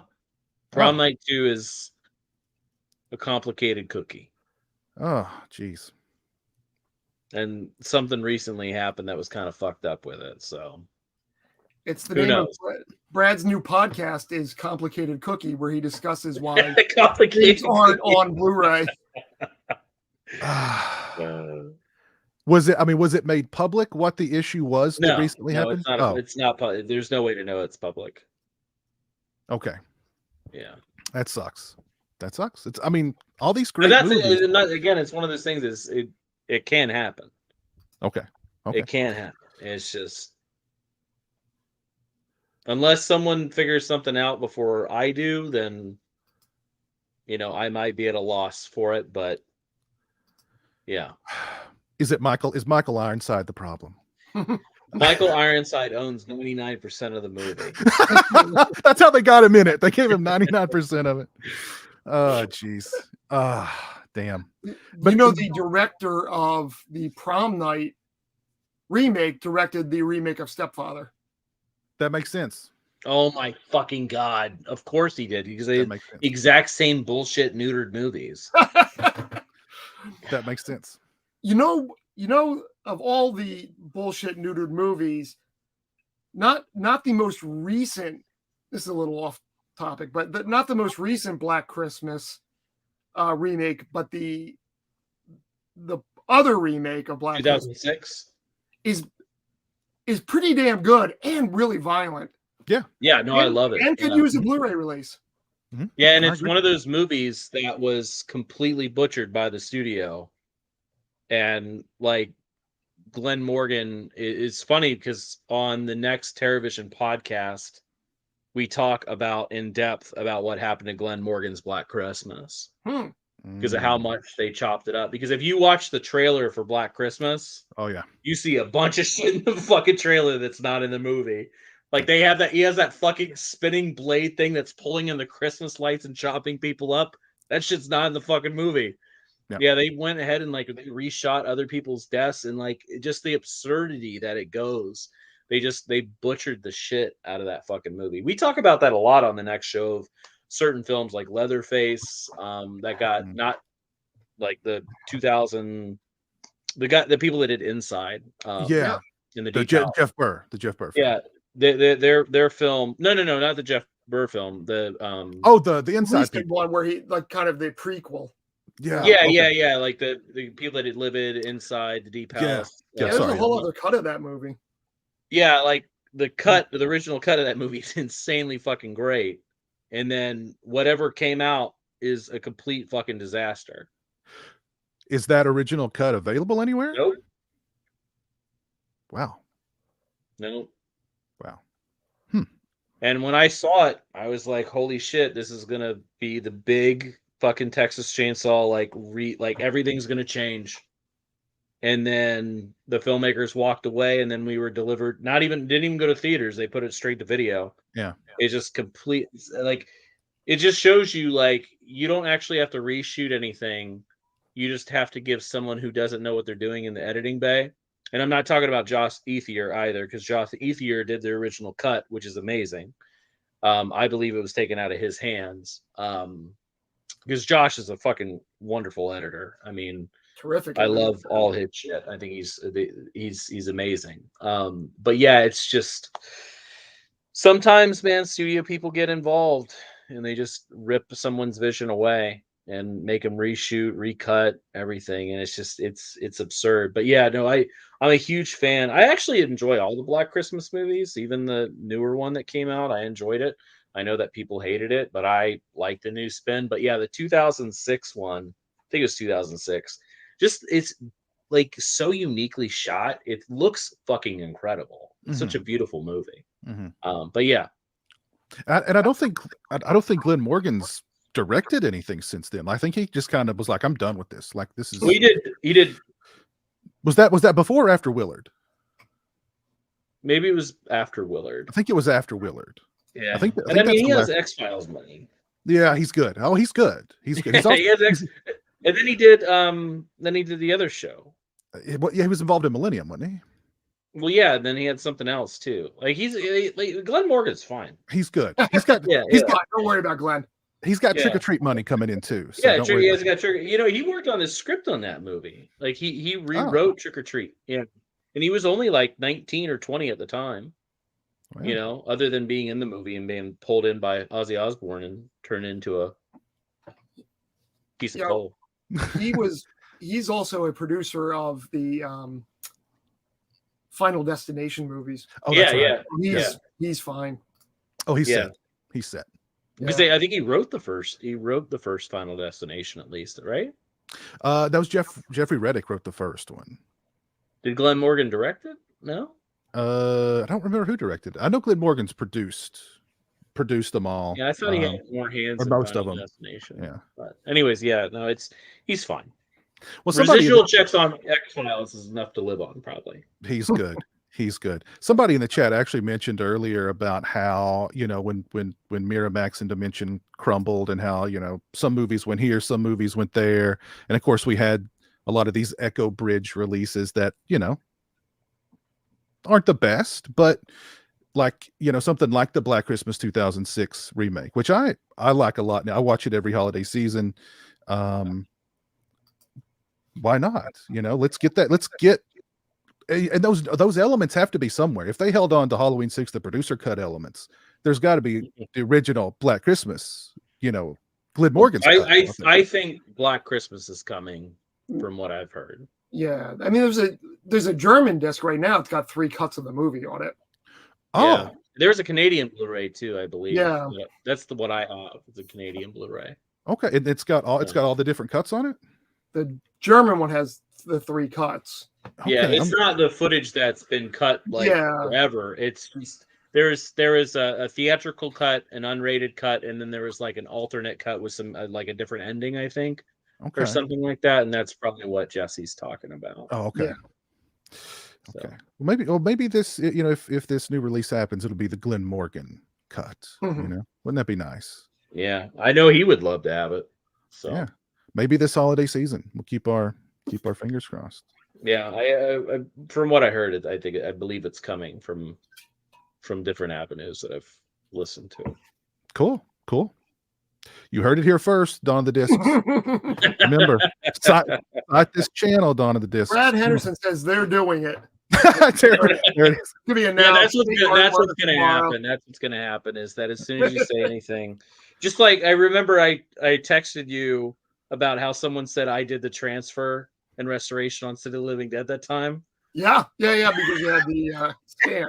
I was like, what the fuck are you talking about? Like, how absurd is that shit? But anyways.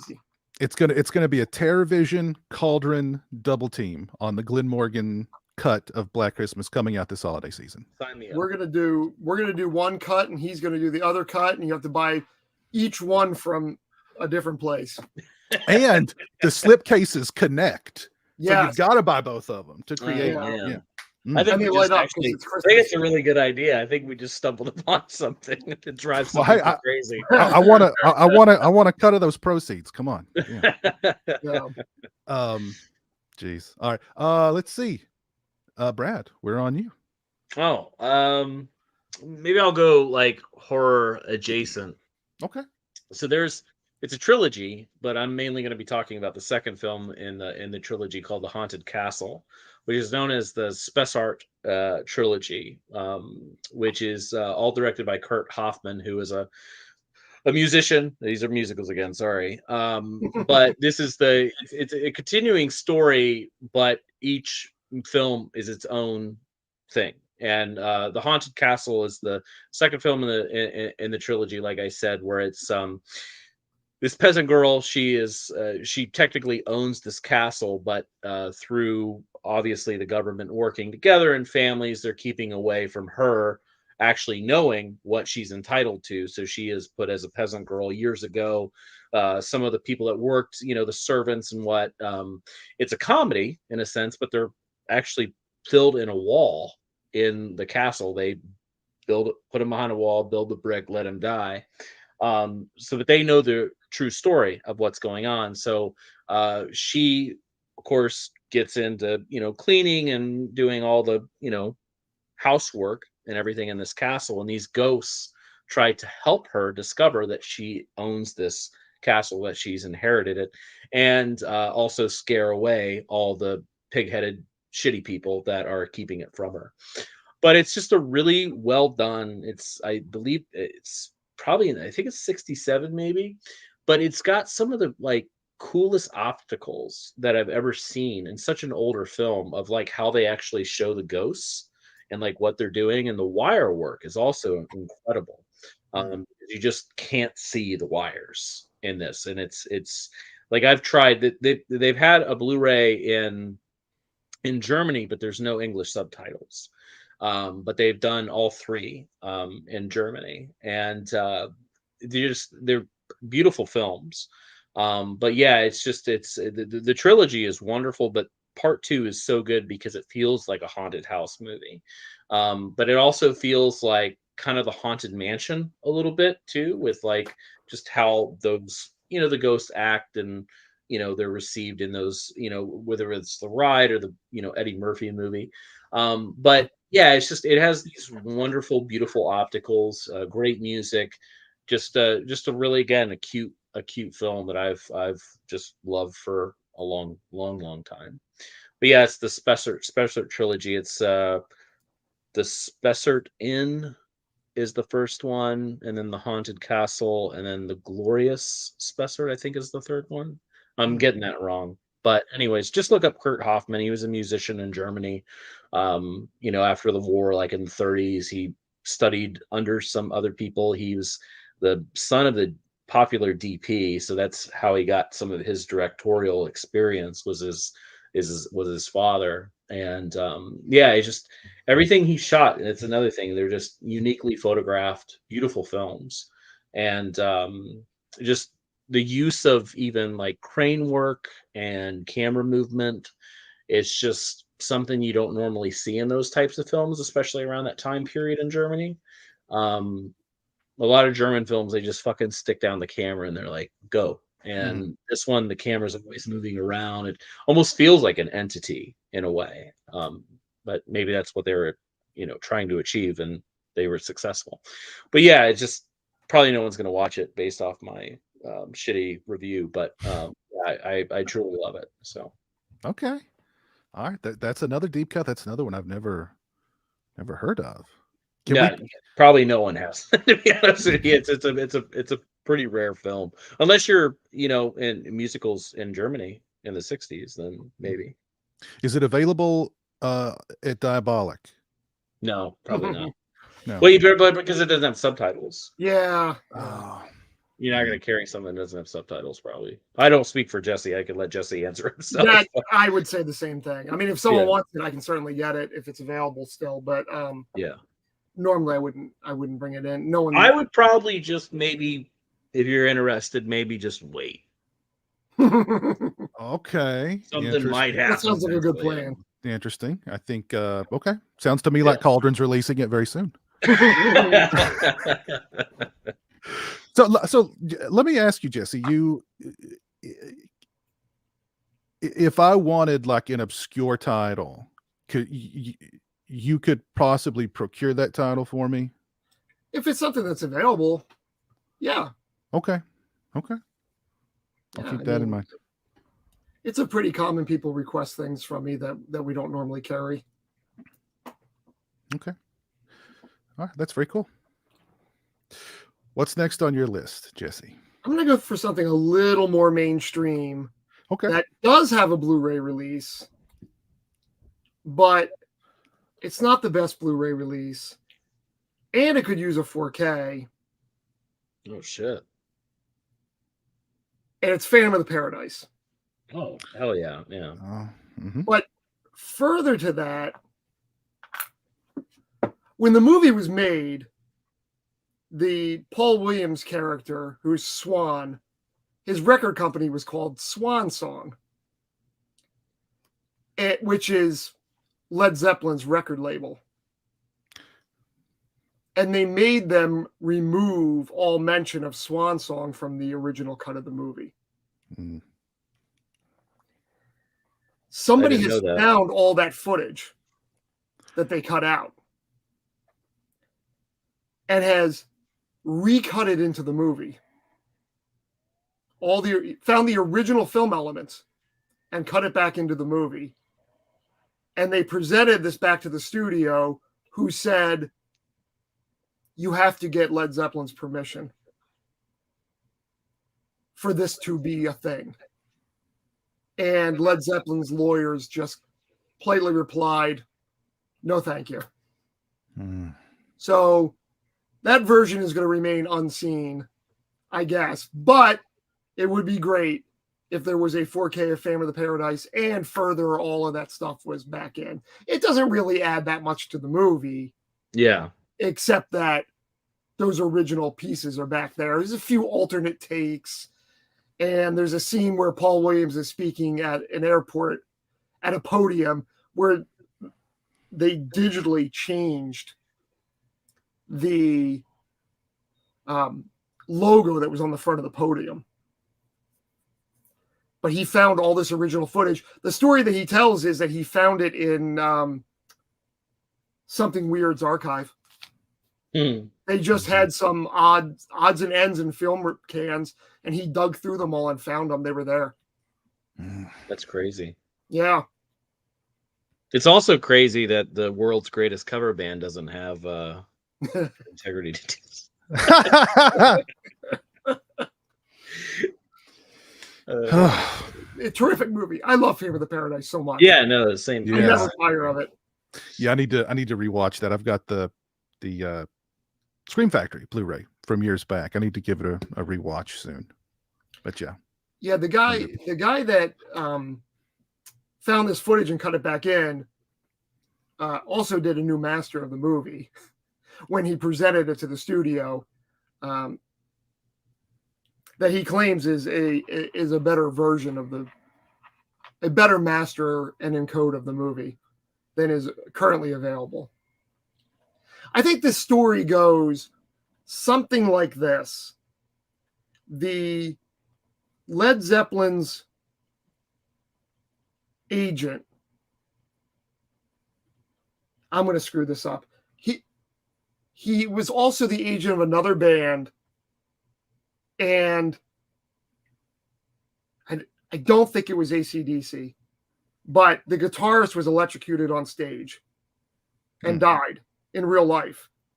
And they took offense to Beef in Phantom of the Paradise being electrocuted on stage. And that's specifically why they didn't want him to use Swan Song in the movie. But I can't remember what band it was. Someone knows. Someone will say. But that's the story that I heard from the internet. That's interesting. Very interesting. All right. I do find this very interesting. I'm writing this down to research it a little bit more. So for my final pick, and pick. Yeah, we were going to do top 5, but I know we've got a lot more, so we're I didn't gonna. even know we were doing top 5. I must have zoned out. Was that not 5? This will be my 5th. Then we'll go around. Oh, you went to Brad first, right? So exactly. Yeah. Okay, I lost count. So I know we've got plenty more. We'll throw some more out there. I've got plenty more. All right. Yeah, I've got a whole list of things here. We'll definitely throw some more out there. But this is one I'll get crucified if I don't bring this one up, because I talk about this movie all the freaking time.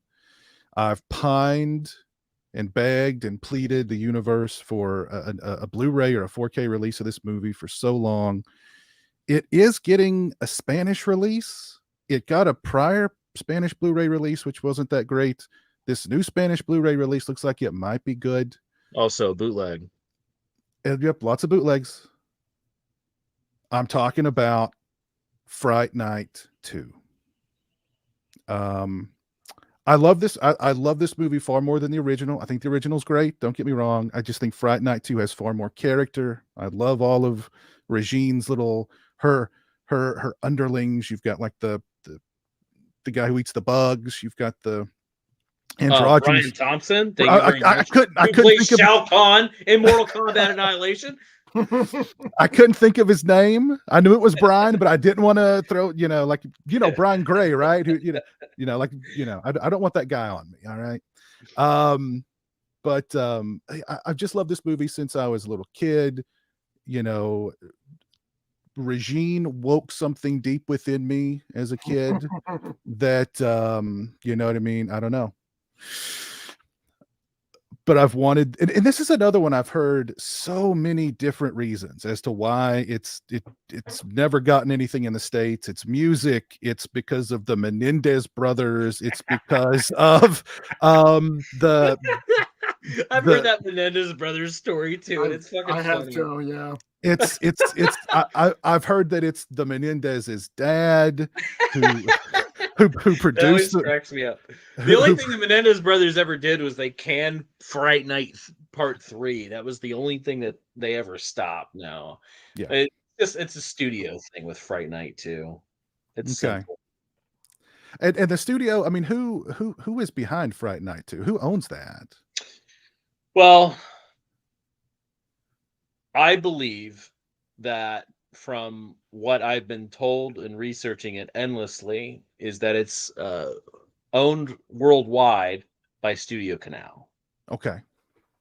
And as far as I know, I believe Studio Canal is working on something for it. I don't know if that's true, but it's what I've heard through the grapevine, and that's the reasons why it's never been licensed out. The Spanish version, what they're doing is they're sourcing it, I believe, from a print this time. The old release was a laser disc. Fright Night 2 was on laser disc, which it looks great. Well, the laser disc, that was probably one of the best looking laser discs I ever had, was Fright Night 2. But I think they're sourcing it from a theatrical print, which will look good, if it's scanned properly. I mean, prints always look great anyway. But yeah, I mean, it's nothing. It's just, I think there was a lot of commotion between the studios that owned it, but I still think partially Lionsgate might own it, but it's not on their list. Mm-hmm. So I don't know. But yeah, I've begged and pleaded the universe for this movie for so long. I love it to death. You know, with all new extras, all new commentaries, you know, the whole 9 yards. It deserves all that and more. By the way, Matty K coming through. Peter Grant, manager of Led Zeppelin, managed Stone the Crows. Their lead singer, Leslie Harvey, was electrocuted on stage. There you go. Nice. Thank you for the intel, Matty. So I yeah, had most of the story. you did. It was close. It was real close. So you're saying that this new Spanish release is being sourced from an actual print and not just from like the old laser. I don't know that. Oh, It's okay. I saw someone post something about it and I ignored it because typically, not trying to throw shade, a lot of Spanish and a lot of German releases are bootlegs. I don't know what they're doing. You know, the thing is that sometimes these studios or labels can get away with something because it's just too small for a big, you know, corporation to really fucking care. Because they don't care about these movies anyway half the time. Right, yeah. So what are they going to do? Stop? But yeah, I mean, in you know, I'm not throwing shade at German companies because Turbine Entertainment is wonderful. They do great work. They're legit. But yeah, a lot of those like hard media books that people probably clamor for, Jesse, like the sound. I mean, they look great. I mean, like the books, but sometimes those transfers and everything, they're just fucking DVDs, like up-resed through like fucking Topaz. I remember when Trick or Treat came out. I was so excited when that came out because it had like this really cool, like NSM Records, I think, did a media book of it. I bought it and it sounded like the movie was in a fucking cardboard box the entire time. This fucking sucks. You know, Black Roses was the same way. But yeah, it's just like, you know, a lot of those are bootlegs and they're just trying to take advantage of, you know, low-hanging fruit. And again, they might have the rights to certain things because they might go through a studio that owns it. Because, you know, every territory, every movie has a different territory story most of the time, unless it's like some big thing like Paramount or MGM. But even then, there's different avenues to go. That's why Australia can do things that we can't, you know. But anyways, yeah. I mean, I hope it looks good. Laserdisc looks great. I have a transfer. I have a ripped Laserdisc for Fright Night 2, and I think it looks wonderful. So yeah, that Laserdisc does look great. It does look great. Yeah. All right. There's our top 5, but I know we've got a lot more that we I didn't even know if it was top 5. I should have prepared. No, it's cool. It's cool. Look, you told me about this. You brought out some good picks, man. I could have been fine if I prepared. You should have yelled at you. Okay. Forced me. I was being too nice. I'll remember that in the future. I need to start getting mean. But actually, I'm going to go to Jesse first. Jesse, I know you said you've got a bunch of like, we'll just call them honorable mentions, but just throw out like 4 or 5 good titles that you think need new releases. Well, I'll throw out the 2 big ones, right? Okay. That no one's mentioned. The Devils. Oh. Which was never going to be one of my picks, but also Listomania. There's a bunch of Ken Russell movies that are just kind of languishing out there. I'd love a 4K of Tommy. That would be incredible. And then Kill Bill. Where is Kill Bill? It's one of those weird, you know, Miramax things that they did announce at one point a Blu-ray of the whole bloody affair, and then it never happened. I mean, I saw a SKU for it and everything. I got pricing and everything for it, and it just never happened. It just disappeared. So those are the 2 big ones that I would just love to see happen. And I've heard recently that the new regime at Warner does not care if the Devils gets out there. And I've heard that it's been solicited around. Yeah, so, it's Warner's. Yeah, That's one story for you. It's another Yeah. podcast. It's a good cookie, whatever I said. I can't remember the name of the A complicated cookie, yeah. complicated cookie podcast. Yeah, no, I want to say that they like someone said something about Kill Bill Volume 1 and 2 getting UHDs, but like I agree with you. I've seen the whole bloody affair when it screened, and it's a completely different fucking movie. It really is. It's so great. Yeah, it's a completely different fucking movie. And it's like looking back now and then remembering at the theater watching that stuff, like you just like all the little surprises that could have been, they took them out. And it's just like I get why, but I mean, I don't think I've watched Kill Bill 1 and 2 separately for like the past 10 years. I refuse. It's a fucking neutered movie. So how long is the whole bloody affair? I'm for those of us who don't know, it's Kill Bill 1 and 2 just put together, right? Yeah, is that what we're talking? Right, but there's different intricacies that happen throughout the film. So like, for example, Beatrice doesn't know, like you don't know as the audience that her daughter's still alive, because at the end of Volume 1 he says to Sophie that she does not know her daughter's still alive, blah blah blah. So you don't know that. So when she sees the kid at the end of the film in Volume 2 or the whole bloody affair, her realization is your realization. She has no idea. You don't have any idea. So like that's one of the huge things that happens in the movie, is that, you know, at the end of Kill Bill 1, but in the whole bloody affair, she takes Sophie like out of the fucking car and she like chops off her fucking arms. She chops off her legs and tosses her in the trunk. And like, or no, she tosses her down a hill. That's right. Yeah, she throws her down the hill. Yeah, tosses down the hill. And so like, you know, she's completely mangled, and that's like the setup for your villain for the next movie, because she's still alive. She lives through it.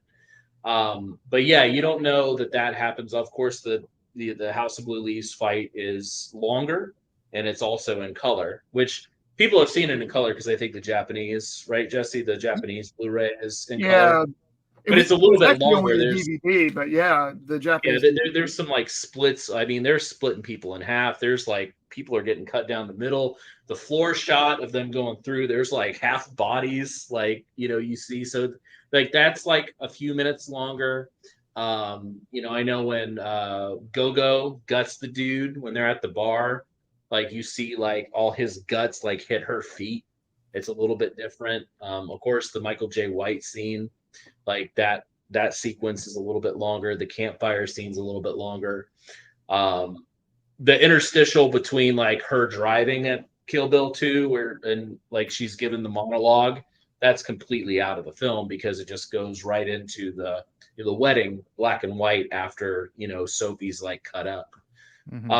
Yeah, there's a few other like differences, but it's mainly that you don't know that her daughter is still alive.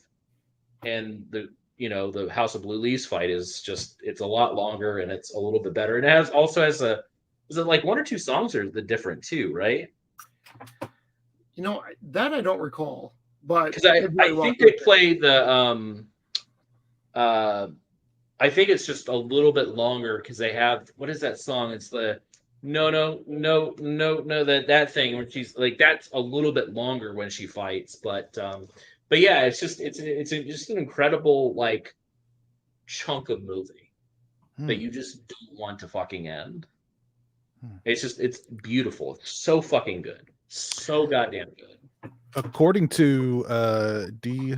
Sabiner, Lionsgate has said they have Kill Bill and Jackie Brown on the way. But it's not going to be Whole Bloody Affair, I guarantee you. Because that would take Tarantino to be involved.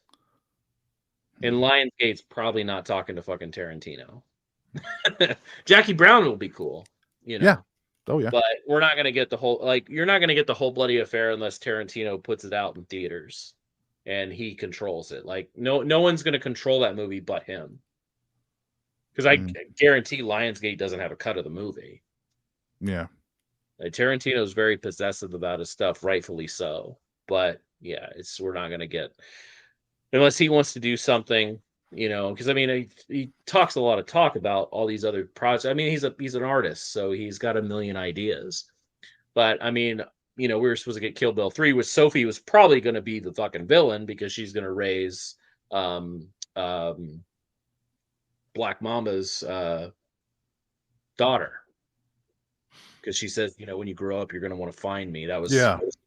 I mean, that's all talk too. I don't know if that's accurate, but that would have been some fucking cool shit, man. I mean, I agree with Jesse. That movie is like, I mean, Kill Bill Volume 1 and 2 is great, but the Whole Bloody Affair is just it's on another planet to me. My buddy Griff, he brings up the Peter Jackson films, Brain Dead, Bad Taste, Meet the Feebles. Why do we not have Brain Dead and Bad Taste on like Blu-ray or 4K? Like I'd heard that Brain Dead was coming, but that was like 2 or 3 years ago. Well, on the Complicated Cookie episode 1, I heard, like you, that it was being worked on by a big boutique label, but it didn't happen. And I mean, things can take a while to work on. Jackson's obviously a busy dude. And that's something that he will supervise. That's a director-oriented movie.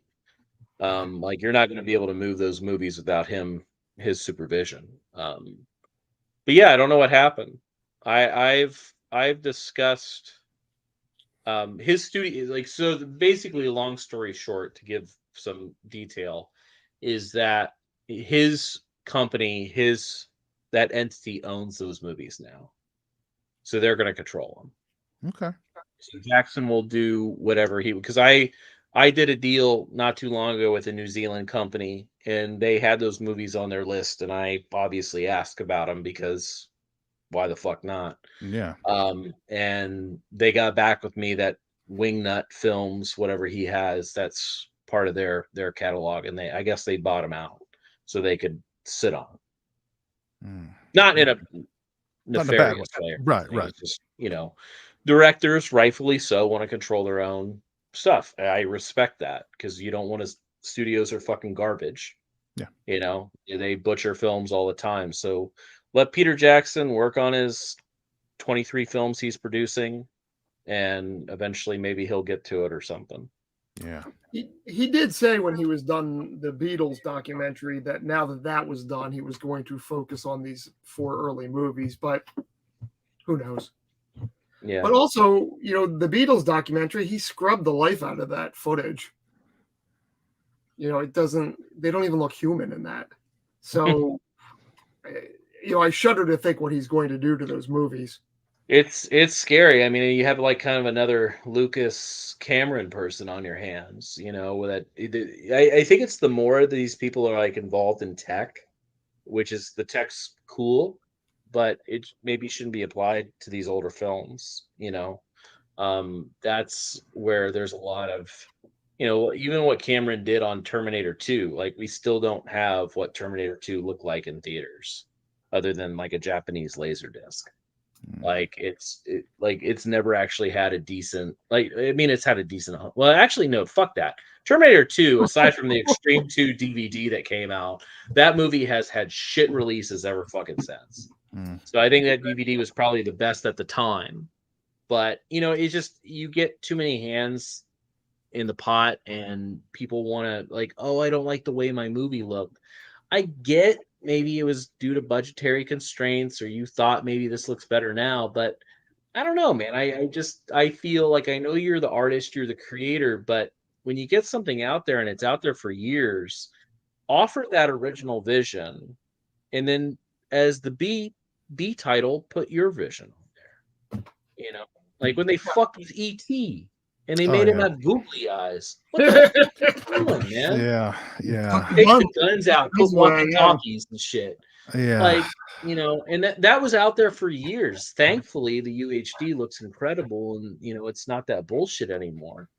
But like, I mean, it's the same argument over the fucking Star Wars movies. You know, like there's literally all you have is the old laser discs that, you know, that somebody has up-resed and they sold, you know, for years on their website of the original versions in HD that, you know, other than I think like the DVDs that came out, there was like a silver edition and gold edition or something like that. You probably know more about that than I do, Jesse. But yeah, that was like the only way you were able to watch the theatrical cuts at the time, you know.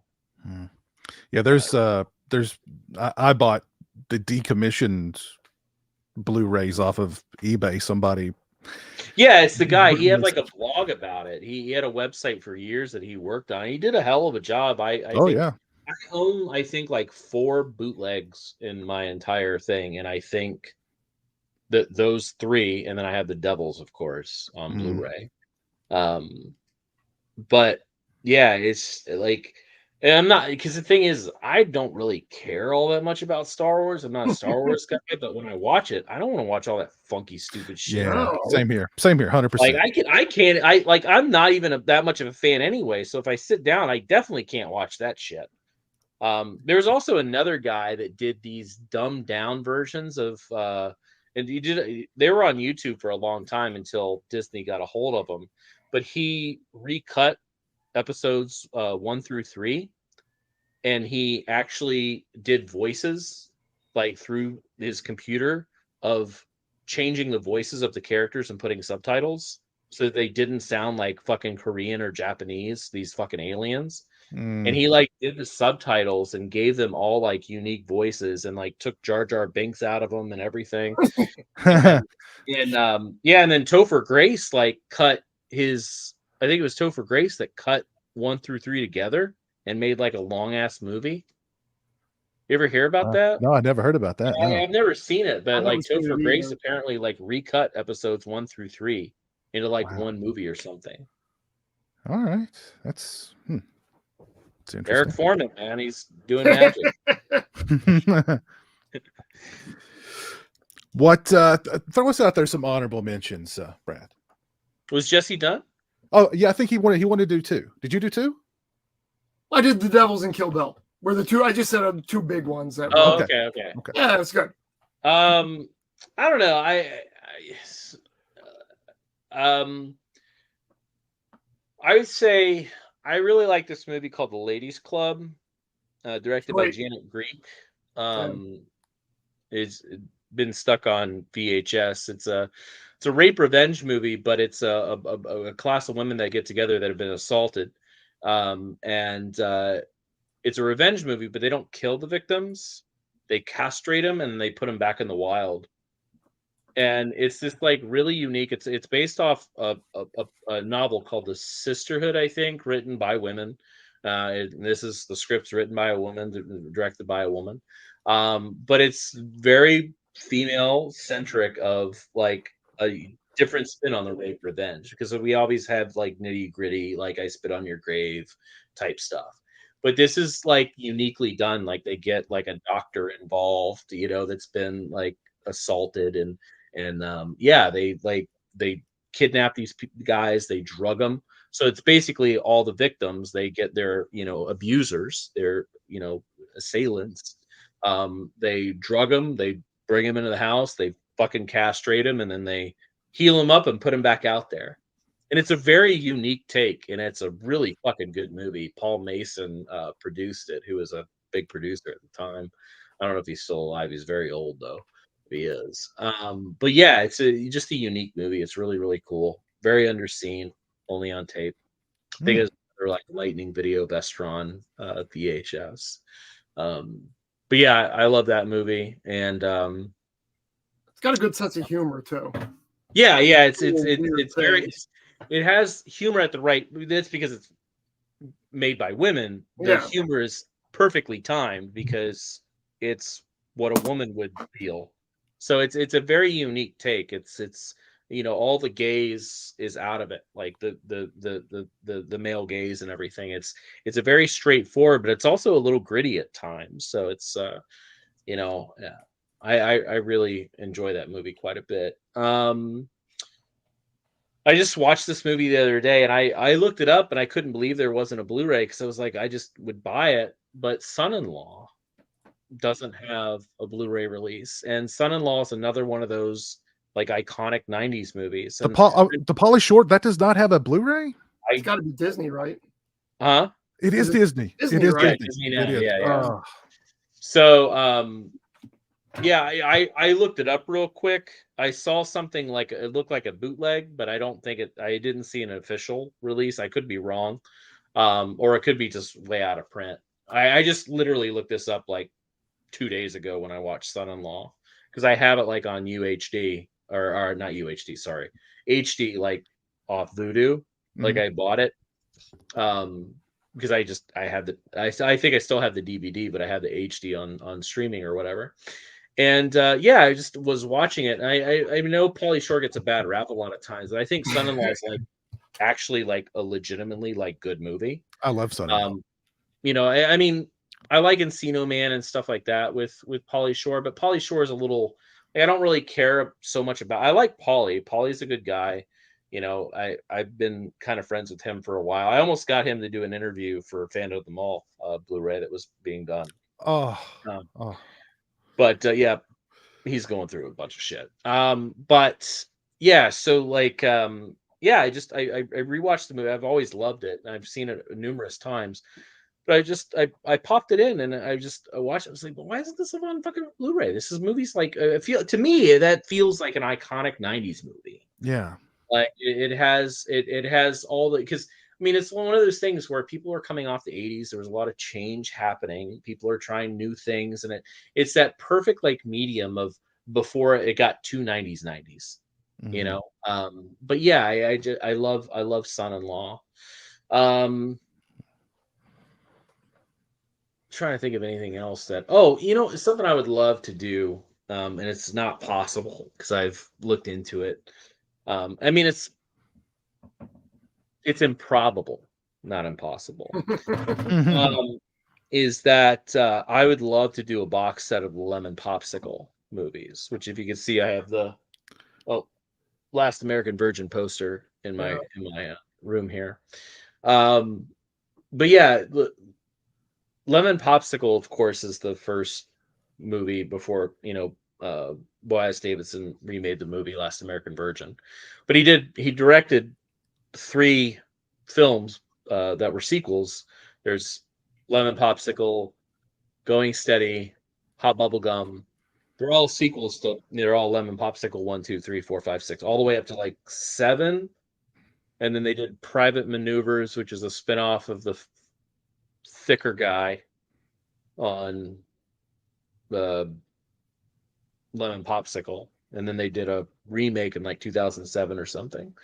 But yeah, the Lemon Popsicle movies is that I adore. They're great. They're is from Israel. But yeah, they don't feel like they're from Israel because like even the first film, it you know, has a lot of 50s music, 50s 60s movies. That's when it takes place, but it's very, you know, by numbers what a Last American Virgin is.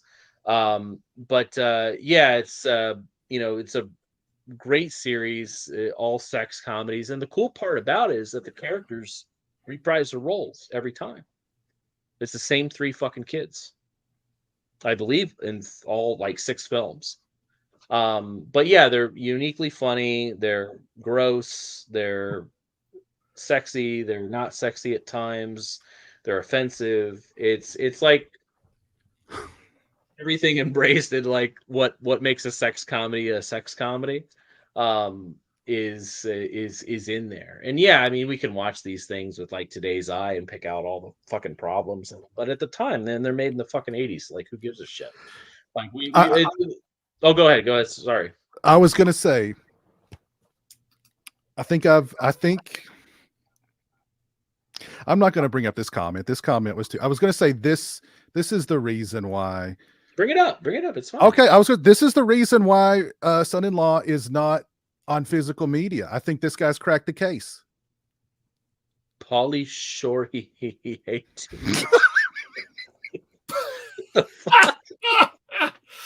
I mean, he's probably I mean, right. at the time, here's the thing. Probably at the time, Pauly Shore was fucking doing everything.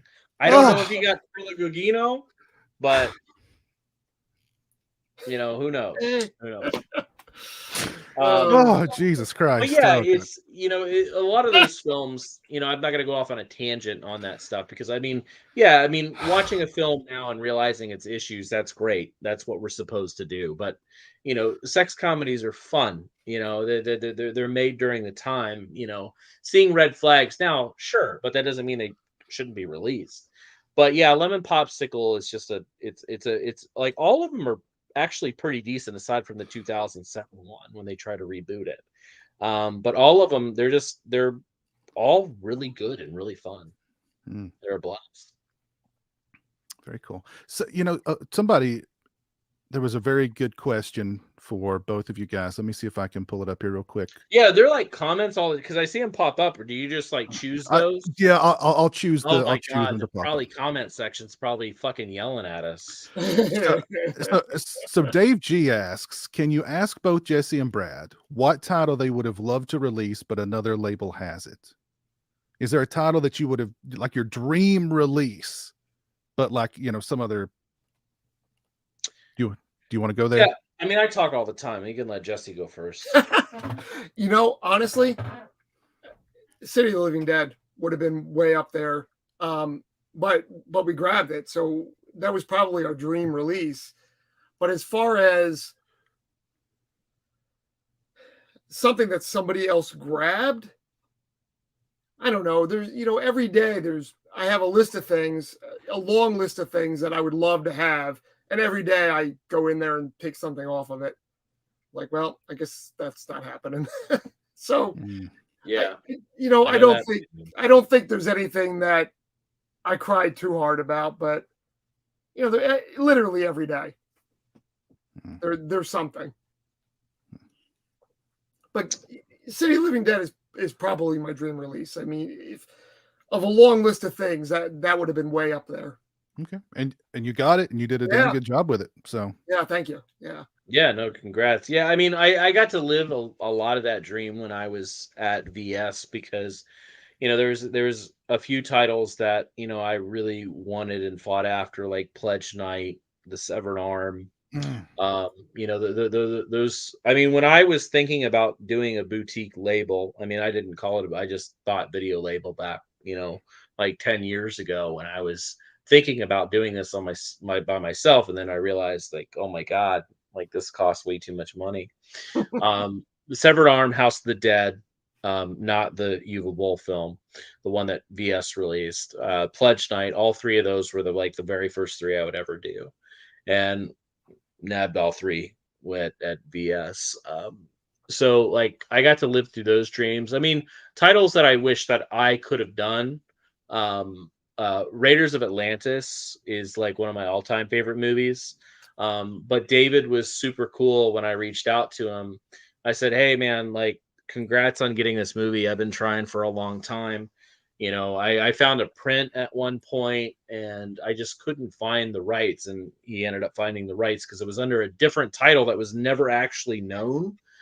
They just happened to investigate it. And I just asked him, I said, hey, can I do something with this? Because I'm good friends with Tony King and his family. And I know probably way too much about this movie. And he actually let me do a commentary on it with Tony King. And then Tony fell asleep during the commentary. It's a rough commentary. I was very prepared. I had because when you do a commentary, it's about the person that made it, that you're sitting with. It's not about you. It's not about me. And that's how I go into every commentary. I have a list of questions. I have about 30 minutes of material that I can discuss, 20, 30 minutes roughly, depending on the length of the film. And then I expect the filmmaker, the actor, whoever, to carry the rest of it. And I've done commentaries. I've moderated probably 100 commentaries in my time. Who knows? And I would ask Tony a question and he would just say, yeah, we had a good time. And I was just like, I asked it I said, hey, in the film, you constantly tell like Christopher Conley's character, you say, you know, my name is Mohammed. Like it's a joke, that's a running joke in the film. I said, you were actually converting to Islam around that time. Like, did you incorporate that joke like as part of like what you were going through? And he goes, yeah. I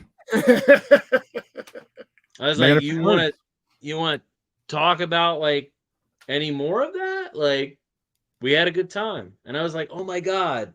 Like, I just thought that was like the greatest fucking question ever. And it was met with, yeah. It was a really rough commentary. So I apologize if anybody listened to it. They're like, man, Brad sounds like a bumbling idiot. No, I was like fully prepared. And Tony's a really nice guy. He's a great guy. And so is his family. And yeah, I don't think he was prepared. And honestly, he's never really been interviewed other than anything for the Football Hall of Fame, him and his brother, and you know, stuff revolving, like he was the Public Enemies, like not like kind of head of security or something they called it. I forget what it was. But anyways, Raiders of Atlantis was a big one that I really wanted. And honestly, I thought about this the other day. This kind of popped up when I popped in the Blu-ray, but I mentioned earlier with Dr. Giggles. I watched that, and just like a really lackluster release, and it just seemed like that movie, you know, it's not like it's one of these one-offs by like Screen Factory where they do like the limited 1500, which I understand. Doing like enormous amount of extras when you're only producing 1500 units is kind of silly, because you don't want to put that much money into like, you know, the extra features and producing, and you know, it's just extra cost of stuff that you're not going to see back. But Dr. Giggles wasn't like that. It seemed like it just got like a standard like release. I mean, yeah, there was an interview with Manny Cotto, and then there was an archival interview, I think, with Larry Drake, and then there was like some other thing on there. But the issue with that I have with Dr. Giggles is I've spoken to Zoe Trilling about the film. I've spoken to Darren Heems. I've spoken to Jim Piper, who did the giggle. You know, he was the ADR guy that did the giggles and everything, which is not Larry Drake, by the way. And they're all very into this movie, and they all love it. And no one's fucking interviewed, and nothing is actually celebrated in that fucking movie, like in the extras. And it just frustrates me, because I feel I could be out of my reach here, but I feel Dr. Giggles is a staple for every horror fan that grew up in the fucking 90s. Like, I stand by that statement. I could be wrong, but I feel like that movie is fucking iconic. Well, I mean, it was in every video store. It was constantly on Cinemax. That fucking movie. Yeah. And it was highly requested for years.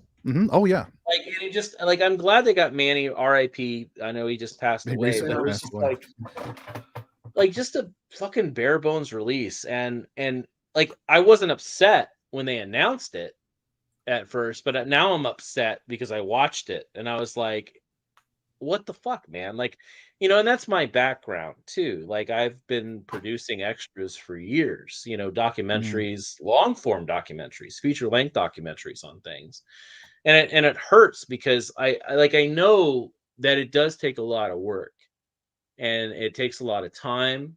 You know, you've got to research these people, you got to find them, because not everybody's still an actor, you know.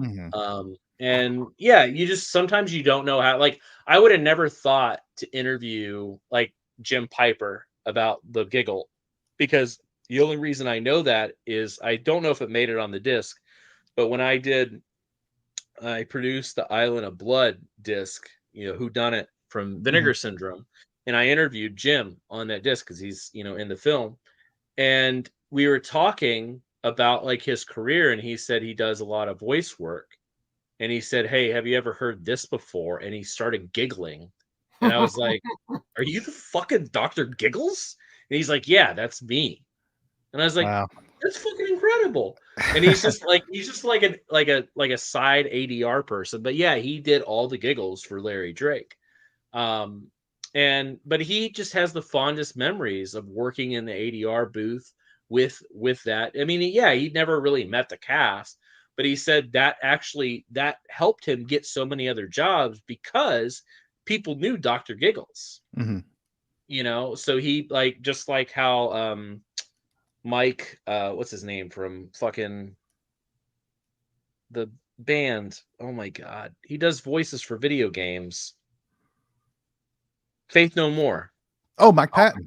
Yeah, Mike Patton does all these fucking voices for so many things, like video. Like he's great. Like he's a good. Like he can do a fucking gargling zombie and shit. But yeah, it's just like those people are so unique when they have those like things that they can do. And then Zoe has never really been interviewed for anything, which is crazy. I mean, I know she's not in a lot of films, and most people probably know her from Night of the Demons Part 2. But you know, it's just like one of those things where it's like all these people just have all these like crazy, like everybody had a great experience in Dr. Giggles. So it sucks that that may never happen. Yeah. And I don't know. I know some people just want the movie, but I feel like you have livelihoods at stake sometimes, and like there's some really cool stories, and sometimes it's another movie. You know, and I really enjoyed putting these things together, and I carry that over to TerraVision too. Is like I try to get as many interviews as possible and see what we can make out of it. You know, like it's like the Hard Rock Zombies doc that's on the Hard Rock Zombies disc. Like Hard Rock Zombies is not a good movie. It's fun, but it's not good. But my goal was to make a better documentary than the movie, and I think I achieved it because I found every fucking member of that band. And I found like it just I think it's an incredible piece. I mean, there's like 3 hours of extras on that disc. That movie doesn't deserve that, but to me it does. Anyways, I'm just ranting. I'm sorry.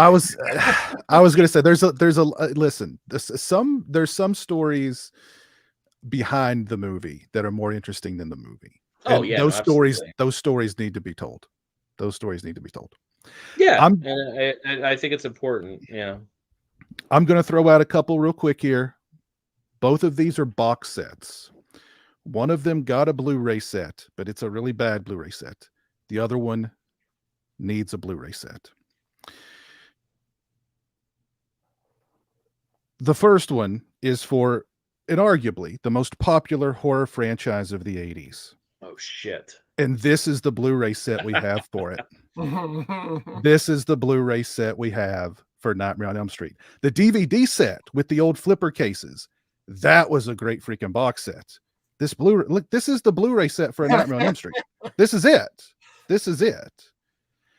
Where is the Nightmare on Elm Street? It very, good, at least Blu-ray box set. Why has Nightmare on Elm Street not gotten the same treatment that Friday the 13th and Halloween have? It's Nightmare on Elm Street, for God's sake.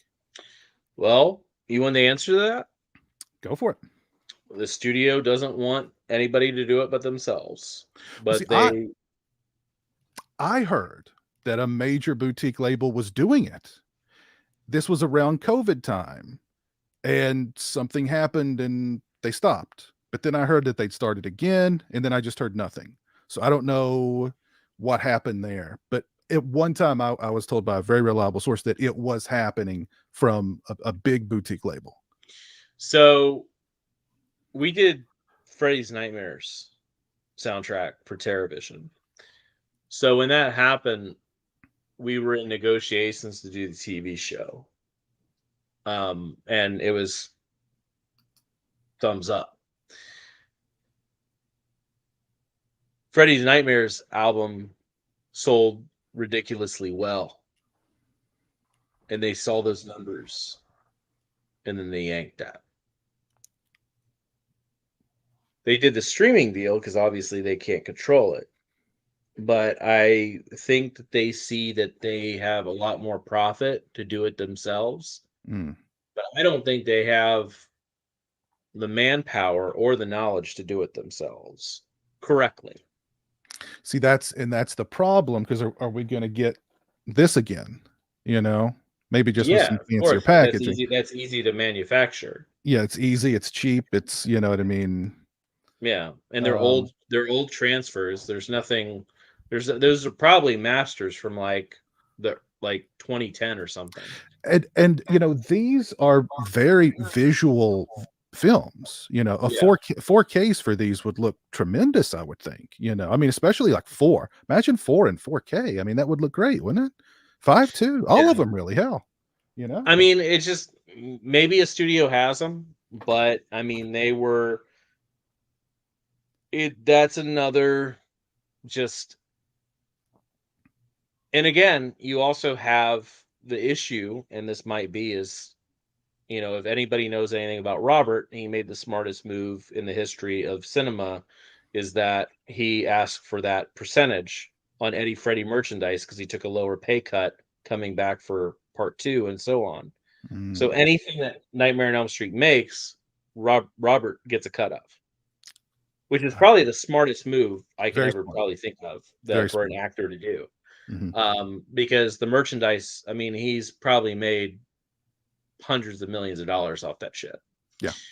Like no joke, like not exaggeration, probably. I mean, that's a huge. I mean, every film, every cost. I mean, that's every toy, every makeup, anything produced by that.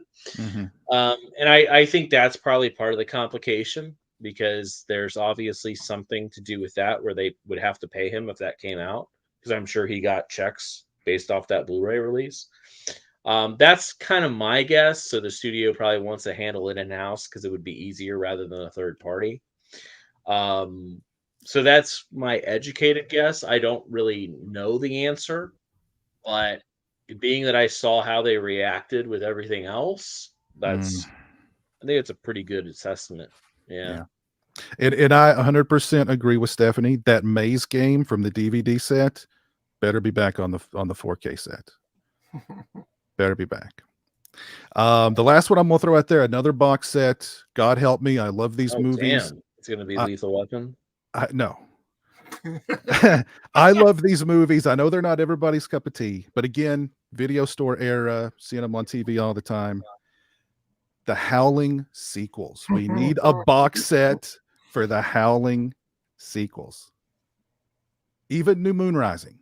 Roll out the red carpet for New Moon Rising too. Let's get all of those sequels. I can license New Moon Rising tomorrow, but I'm not. But what about the rest? What about Freaks? And They're all scattered. That's the issue. So sometimes, like when you, this is something that, you know, I could probably answer for certain people because they get upset of like, why isn't 1 and 2 together? Why isn't it's because sometimes studios won't allow it. Because studios have control, so they don't want their movie packaged with something else. So if something's owned by Paramount and one thing's like, let's just say part 1 is of something is owned by Paramount, part 2 is owned by MGM. MGM is probably not going to allow you to pair it with part 1. You know, they made their money, but they have to approve everything. So, you know, sometimes you have that. So that could be because Howling is, like I said, scattered from what I can tell. So like New Moon Rising's easily available, but I don't know who's going to grab it because was that part 7? Yeah. Like part 7 of releasing a fucking movie when I think only 1 through, I mean, I shouldn't say that because like 3, 4, and 5 are on Blu-ray from some, I think it's a bootleg company. Because like Freaks, Rebirth, and Marsupials is on 1 disc set somewhere. I believe it's an umbrella release. No, there's a US one for this. I'll send it to you. Oh, yeah, it's super old. Oh, okay. But I know Scream Factory's done 2 and 3, and of course the first one. But yeah, I don't think so. That's 3, 4, 5. I don't know if 6 is which 6 is the good one. 6, the Freaks is good. Yeah, Freaks is good. Yeah, Freaks is pretty good. 7 is not, and that's one of the reasons. But yeah, I mean 7's available, but like why? Like that's, I feel like that's kind of a dumb move. Yeah, you've got to have the rest of, you got to have them all. And I'm sure people are in the chat. Oh no, do it! And you ain't gonna buy it. Because you'd be like, I'll wait for a box set. That's what your comment will be.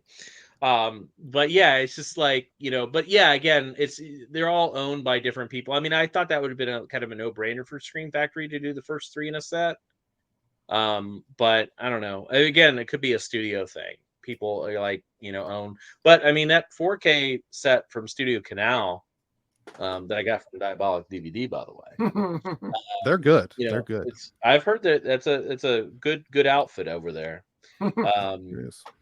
But yeah, I mean, how long have you been around? Just like since 2006? This is our 21st year. Wow. Holy shit. Yeah, That's no, awesome. so that means I was probably putting in orders when I was in high school. It's been a long time. Yeah. Yeah, I would have been in high school probably. That's crazy. Well, I'm gonna throw out there some titles that the chat have mentioned, some popular mentions from the chat. God, of course, I didn't even realize the chat. Oh my god. Of course, Cheerleader Camp got a lot of love. That's one that a lot of people have been waiting for a long time. Why it's not already out? Oh, keep waiting. Okay, Complicated Cookie on that one too. Incredibly. Oh, jeez. Oh, Actually, no, I'm not. I don't think it's ever going to happen. Wow. That's a lot of. Unless people are smarter than I am. Figure it out. I did figure out Spookies though, but hey, who's counting? Thank God you did. Thank God you did. Cemetery Man, aka De La Morte de l'Amour. People are wanting a good quality Blu-ray or 4K of that one. Again, an incredible film. Why is that not out on? I hear things about that. Yeah, there's something happening with it. I think it's out of. That's probably more of a money thing. I imagine they wanted a lot of money for that because they probably know that. I mean, any Italian films, you're gonna pay for. Yeah, Jesse probably can vouch for that too. But yeah, it's like things are Italy is expensive, very expensive half the time. But yeah, I've heard some rumblings that's in the works by someone. Good. I don't know who. That's an honest answer, but I wouldn't tell you anyway if I did. I heard who, and I heard how much they paid for it, but I'm not going to say. Okay, probably $100,000. Interesting. Let's see. Summer Camp Nightmare has been mentioned several times. Hey, that's a good movie. That's an old good movie. Yeah, classic. Butterfly Revolution. Yeah. Yeah. That's owned by a studio that won't allow it to be out. Ah, sad. Very sad. As far as I know, like I said, I could be wrong on any of this. I don't when I yap my mouth. Not all of it's like super big facts, but I have researched a lot of these movies endlessly, so I feel like I know a little something. Okay. Sorority House Massacre 2, Hard to Die, The Last Slumber Party. Those 3 were thrown out there. Of course, The Midnight Hour was thrown out there. I'm guessing that's Midnight Hour is on my list. Yeah, that ain't gonna happen. That's Disney and it has music rights. Yeah, music issues. Tons of music issues. Yeah, that was one that was fun. Oh, love that movie. What did you say, Jesse? Great on YouTube, though. Yeah. Oh yeah. No, I mean it's a wonderful movie. I mean, Valerie Bertinelli does such a great job. I mean, it has wonderful dance sequences. I mean, it's just it encapsulates everything about Halloween too. Like it feels like an authentic Halloween film. But yeah, that's a Disney property now, and it has numerous music issues. Lots of music, yeah. So again, I mean, it's like one of those things where it's like you sit down and you're like, I don't think it's ever going to happen. Because Disney, I'm talking to Disney now, and Disney, they're not going to listen to this show. I hope not. Maybe you better not say. I don't know if you've been hearing those dings on my phone, but that's Bob Iger. He and I are pretty tight, and he is watching. All right. He's taking notes. Disney. I'm fighting hard for a bunch of stuff, and I'm in the room with them, but it's rough, man. Yeah, they do not want this stuff out. Like they physically do not want the movies out. That is so weird. Why? They're trying to protect their brand. But I'm just like, let me have it, and I won't say Disney anything. Yeah. I'll say it's all me, and then people like, they could, whoever has a problem, they could sue me. I'll even take the blame. But yeah, no, it's tough. I have an army right now working with me on it, but I don't know if anything's ever going to happen. But I ain't going to give up until they block me. Or they'll tell you that they've dead. They're dead. They've died. Yeah. I mean, I know Disney has started doing stuff with Mill Creek. So that's what gives me a little bit of hope. But I know what they're going to be licensing to Mill Creek, and it's not the stuff that I want. Mm. Ernest box set coming from TerraVision later in the year. Hell yeah. That's a day one buy for me. Yeah, I wish that. I mean, that's not on, because it's like it's tough because it's like one-offs. That's how it has to be proposed to them. It's not like a package deal, and it's very. I'm not gonna get in. I'll get into it offline maybe, but not online. But it's very. I mean, I think if you look at my emails, I think it's like 400 back and forth already. Jeez. Yeah, and it's just arguing. Well, let me. I'm going to go over the super chats here, and then we'll call it a night. Super chat. Yeah, my buddy Smith's Grove. Thank you for the $4.99. He wants the Watchers and License to Drive on 4K. Both. Give us both. Watchers is a possibility. How many Watchers movies are there? There's at least 2, right? 4. Wait, there's 4 Watchers movies? Wings Hauser, baby, he shows up. Mm. Yeah, so does Mark Hamill. Yeah. The man. I had no idea. Yeah, Watchers 3, then Watchers 4 Reborn, which is also a Howling sequel, Howling Reborn. That is. Look at that tie in there. Thank you, Smith's Grove. My buddy Stone for the $2 says, "Where is Freaks?" Yeah. You never know. You never know. I've heard rumblings of that one too, but it's who knows. Okay, we'll see what happens. Yeah, it was a long time before that was even on VHS in the VHS era. Yeah, I remember. I was like first in line on a video store when it came out on DVD. I was so excited. Yeah, still have it. And my buddy Nico with the $10, he says, "Hey, Piz and Pals, can't be here live tonight, but I'm having breakfast with y'all. Oh, cheerleader camp." So Nico, he's going to be shedding a tear in his cereal tomorrow. Hey, I could be wrong. I could be wrong, but hey, I've been wrong before. I don't know everything. Well, let me do some shout outs here to everybody who's still watching. This has been a great show. Thank you all for tuning in. Thank you all for 119 likes on the stream. If you've not dropped a like on the stream, please do so. But we've got Brandon Loves Movies here still with us. We've got my buddy Bill, Geriatric Geek here. We've got Mark Green. We've got Swaggy G. We got Sasha all the way from Germany hanging out with us tonight. Oh, you got an Evil Dead icon. Hell yeah. He does. Yeah, he does.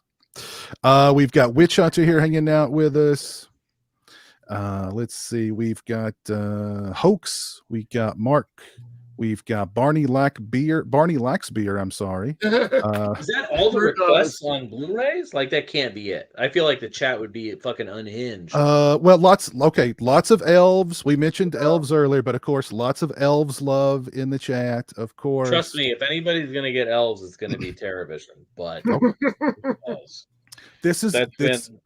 that's been a long journey. Dan Haggerty would be proud. Dave G, The House with Laughing Windows, great giallo. Love it. Great giallo. It's so weird. Yeah. Yeah, big fan. Mm-hmm. Who knows what could happen? Possibility. 1980s Betamax is still with us. Dallas Jones is here. Fatal Games Dallas wants. Billy. Got that right, Brad? Fatal Games? Someone's doing that for sure. Yeah, that seems like a gimme for a certain boutique label. Yeah, the director passed. Yeah, recently. Yeah, the director passed. I know that probably made things a little tough, but yeah, I've heard rumblings too. Got Billy here, Summer Camp Nightmare. My buddy Garrett says he's been ordering from Diabolik for 15 years. Yeah. Wow. Thank I you. have 2, but probably with 7 different emails. 'Cause I've changed my email so many times. But yeah, we've had a very lively chat tonight. We've had a lot of viewers. It's been super fun. Again, Brad, Jesse, thank you guys so freaking much for hanging out with me tonight and talking about this this great topic. Brad, tell us where we can find you on social media. I mean, if it still exists, Twitter, Brad F. Henderson. And then I'm on Blue Sky. I don't know the name. I think it's just TerraVision.bluesky.whatever. I don't know how it works. It's just like one of those things where it's like, who gives a fuck about social media because it's kind of ruined. And I loved it. I mean, I really did. I built so many relationships and met so many friends and have gotten I've utilized social media. So it's very like people could say, oh, fuck Twitter, fuck Elon. Yeah, fuck Twitter, fuck Elon. But fucking Twitter was cool at one time. It helped a lot of us. It helps small businesses. I'm sure Jesse can talk about that too. You know, it helps spread the word. It's easy. You get a like, you get a retweet, then someone else sees it. You know, now it's like all fucking algorithms and dumb shit. But yeah, I mean, I would just suggest for TerraVision, like, you know, you could follow me on Letterboxd. I trying to post everything I watch on there. You know, sign up for the newsletter for TerraVision. You know, we're going to be doing some incredible things coming up. So, and mark your calendars for August 1st. Lots of announcements coming, right? Yes, quite a bit. Okay. Do you want to just throw one out there now? World exclusive right now. Throw it out there. The exclusive is that there's going to be a ton of shit on August 1st. That's the exclusive. August 1st. Mark your calendars for that. Yeah. Jesse, tell us where we can find you on social media. Yeah, I'm everywhere on social media. I'm on Blue Sky and Threads and Twitter and Instagram. If you grab me on any of those, there's a link tree with all the places I'm at. The link tree is a good idea, yeah. Because I have Threads too, but it's like, you know, just like you, man, we have to utilize social media. It's the only way to stay alive sometimes with these small businesses. So yeah. But again, thank you all so much. This has been a great stream. And again, Brad, Jesse, you guys are awesome. And thank you again for your time and for your knowledge, your wealth of knowledge. We've learned a lot tonight, I think, which rarely happens on this channel. I usually dumbing people down on this channel. Yeah. I think we've learned something. Just had me rambling a lot. But it was invaluable ramblings. Invaluable. I don't even know about that, but. So I'm going to do an outro here. If you guys will hang around for just a couple of more minutes, I'd appreciate it. But again, thank you all for We'll give all the exclusives off the air. Yeah. Thank you guys again. Take care. Have a great rest of your night. Peace. Thanks for having me. Thank you.